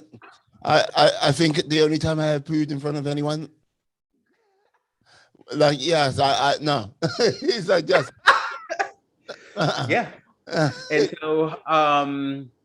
And so all the men would stand up to pee, and all the women or the bottoms would sit down. And there's no like females in there with us. You have like some trans who look like they may have been transitioning, but it was all males, like people with dicks running around in there, no matter how they identified. So some would sit to pee, others would stand. You know, the hierarchy must be maintained. And then we had nicknames, of course, because on the street, nobody really goes by their real names. It's not until you in jail that you actually see what somebody's real name is. Like my code name was Token, probably because I was one of the only Black people doing that much meth, and certainly the only Black meth dealer. So I was like the token Black guy. And so, and then... no wonder why the police were after you. It's like, look, you're called Token. It's like, yeah. It's like, yeah, that's a bullseye on your ass right there. I'm sorry, but yeah. That and the white, and my white Mustang was like what that fur coat was for Frank Lucas. And Frank Lucas, the American gangster, the one who shot that dude in the head in the middle of the street, nobody did anything. You know, he was great. He went to that boxing match in Vegas, and that expensive ass fur coat put the feds onto him. My white Mustang and my flamboyant ass lifestyle was like, that was like my Frank Lucas moment. And so because other than that, you know, the dealings were just fine, you know, and so but we had nicknames. One was we called her Miss Lindsay Lohan because she was in jail on like her 10th DUI. And you know, Miss Lilo, she's forever driving into shit with her drunk ass. I was Paris Hilton because I was the local, you know, drug person, coke queen or whatever. And we all know Paris likes a little bit of nose powder. You can tell this is clear. And oh, and then who do we have? I think it was Miss Courtney Love or somebody else. You know, we had our you know, you're gonna be around these bitches for a few months. You got to do something to pass the time. Yes, I can imagine. And so we could see from the door across to the other tank, there was another gay tank. Then there was a straight tank, and then I think the cops just did this for fucking entertainment. They put a straight tank, the door to theirs, in between two gay tanks. And so we would fuck with the straight guys, and some of them liked it. You know, while they're in there with their bags of water, lifting weights and shit, you know, we're making all kinds of cat calls and shit. You have to mime it because we can't access each other because they're in a completely different tank. It's just the doors that face each other. And sometimes they would get pissed off if we got a little bit too gay with it, you know, flashing body parts and whatnot and such. And so, and then we would put like, you know, Beyonce on, and, you know, during those times, what was a popular song? Oh, everybody asks me why I'm smiling out from ear to ear. Whoa, whoa, whoa. You know, that song. And so we would put that shit on because we could at least have a radio on the door. So the other gay tank would put the same station on. So then we would have like a key, you know, across the hall, even though we couldn't hear what the fuck the other people in the other tank was saying. And so we communicated that way. And then we would all go to the gym at the same time. And then this is when we would pass kites. And a kite in jail is nothing more than a note like you used to pass in the second grade. You make it, you give it. So if you want to get a message to somebody in another part of this prison facility, this is how you do it. You give it to the people who come to bring the lunch. You give it to somebody when you're out at the gym, and then it will make its way just like through the postal service to this other person in a whole other different part of the jail. And so that's called passing a kite. And then fitness was fun. All we did was walk around in this crusty ass gym with like holes in the fucking ceiling, which was a tease because then I can see like little peaks of sun coming through there, but I still couldn't go outside. And we would just walk around in circles and just, oh my God, the people. There was this one fine ass, tattooed dude, just a real motherfucking thug and shit. And he was saying like how, yeah, he wants to like his guy to get like fake tits and shit, and everything like that, gay thug life to the max.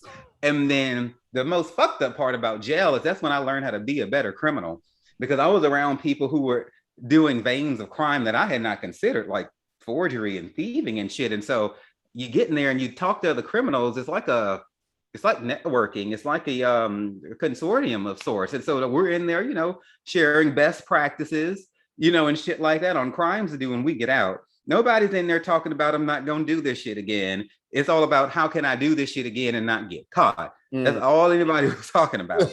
So I got me a legal pad and started taking names and numbers down of people who did drugs. I had like 3-4 full sheets of legal paper before I got out because I was going to rebuild my empire. And yeah. Oh my God. Yeah. Like this, like there's just, it feels like there's so much more. Like this is the thing, because of time constraints on my side, I can't go any further with this story. It's like, that's a good position to be. Like, hey, like this is like, I'm gonna have to get you back on at some point because look, it's like you're just coming out of prison with like, yeah, wanting to build your drug empire, and it's just like, no, I'm gonna have to stop you right there because like, yeah, I'm just like, yeah, you want to know how long you've been talking for? You want to know how long? If you want to tell me, sure. Yeah, you've been talking for about 2 hours, my friend. 2 hours. It's like, yeah, and like this is the whole thing. I can feel the energy just building more. I'm like, what? Your story, I have to say, is, oh my God, yeah, a mind-blowing story. And I've got to say, it feels like there's like so much more to tell, and I'm going to get that information from you one way or the other. Oh my God. Oh God. Wow, you are the first. I'm like, okay. Bear with me 1 second. 1 second. One second. Okay. Right.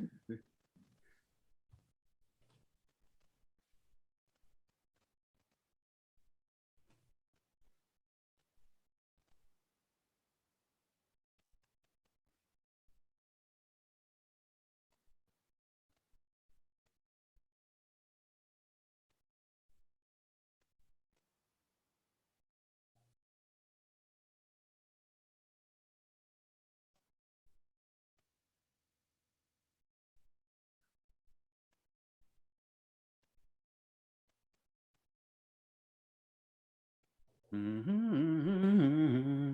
I can see the stars all the way from here. Okay. All right. Okay. Sorry about that. Yes. Yep. I've spoken to my lady, the boss of the household, and yes, we can run on for a little bit longer. Yes. Continue. Like, yeah, so you're about to get out of prison, notepad at hand, like rebuilding your empire. That was, let me see, it was Thanksgiving morning when I got out, and I had told my parents to not come get me because I wanted to go shoot up some meth, and I did not want to be bothered with nothing but that. When you've been locked up dealing with a bunch of petty ass gay queens for 2 months. The only thing you want to do when you get out is to go shoot up drugs. End of story, done. Then you'll see what the day brings after that, but you're gonna go fucking get high. That's all we would talk about, besides the new crime and shit like that. Before I get onto that, I wanted to point out how poor the medical system can be, but bittersweet. It was in jail that I finally talked to a doctor who was empathetic and passionate enough to explain HIV to me in a way that I finally started taking the medication. That's where that started happening, when I was locked up. But I also saw them treat the gay people bad. They would come in there and talk roughly to us at night and shit, and make the gay slurs and shit, have it freezing on us and shit, in the middle of fucking winter or the fall, whatever, and this one guy was sick and he needed to go to a hospital doctor or some shit. And we were telling them, people mashing the button, they could see us from the control center that was in the center of the 3 tanks. There's always a guard there, and they just would not come in there. So we had to pull a stunt. Sometimes you might hear in the gay world a term called a stunt queen. Well, that's a bitch that just is extra, just pulling all kinds of stunts and shit. Well, sometimes it's beneficial. They would not come and get this dude. He's throwing up and everything, and they didn't want him in there. And so, okay. So people who had been to jail a bunch of times knew exactly what to do. They was like, okay, we about to pull a stunt, y'all. And I'm sitting here just as green around the gills. What the fuck's a stunt? Because as criminal as I am, I'm still learning a lot. It takes a lot to truly become a criminal mastermind. And so they laid him down, he had fallen out. And then everybody just kind of like got away from it. And then everybody just like on a count of 3, we just went like 1, 2, 3. Ah!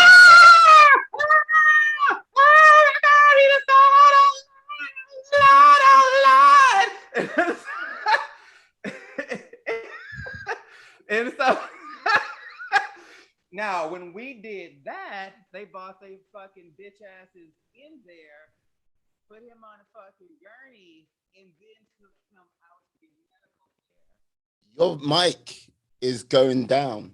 I'm not too sure. Can you hear me? Your mic, the volume on your mic's gone down. I'm not too sure. You blew out your own mic. What the hell? You blew out your own mic. You blew out your own mic. You destroyed your own mic.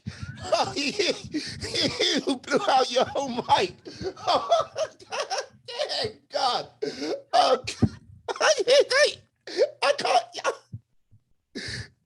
Well, it's a good thing that I was planning on buying another one to record my audio book anyway. I guess I'll just go ahead and order it today.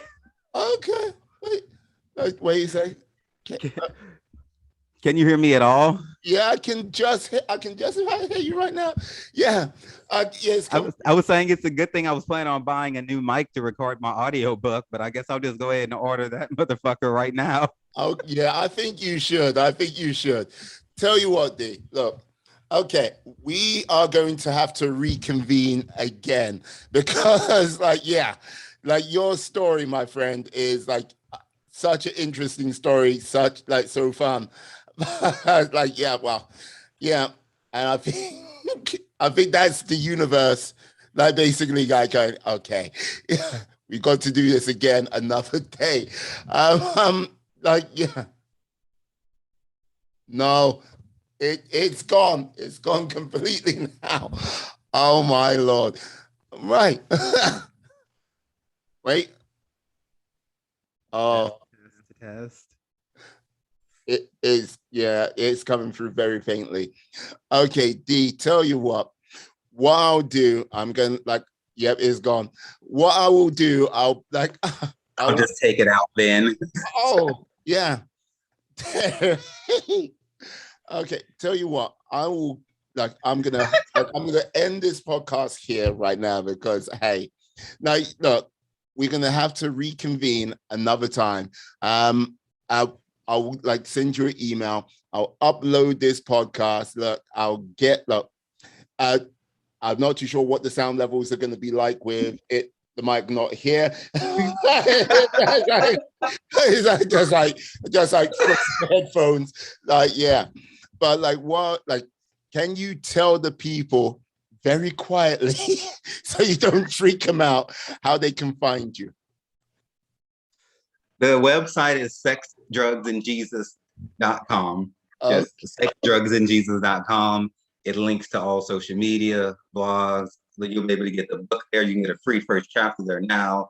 Everything the podcast is there. Everything goes through that website. Okay. What I'll do, I'll put this in the description for you guys out there so you can follow D. D, the mic destroyer. D, the D, the insane one. Dean, D, the extrovert.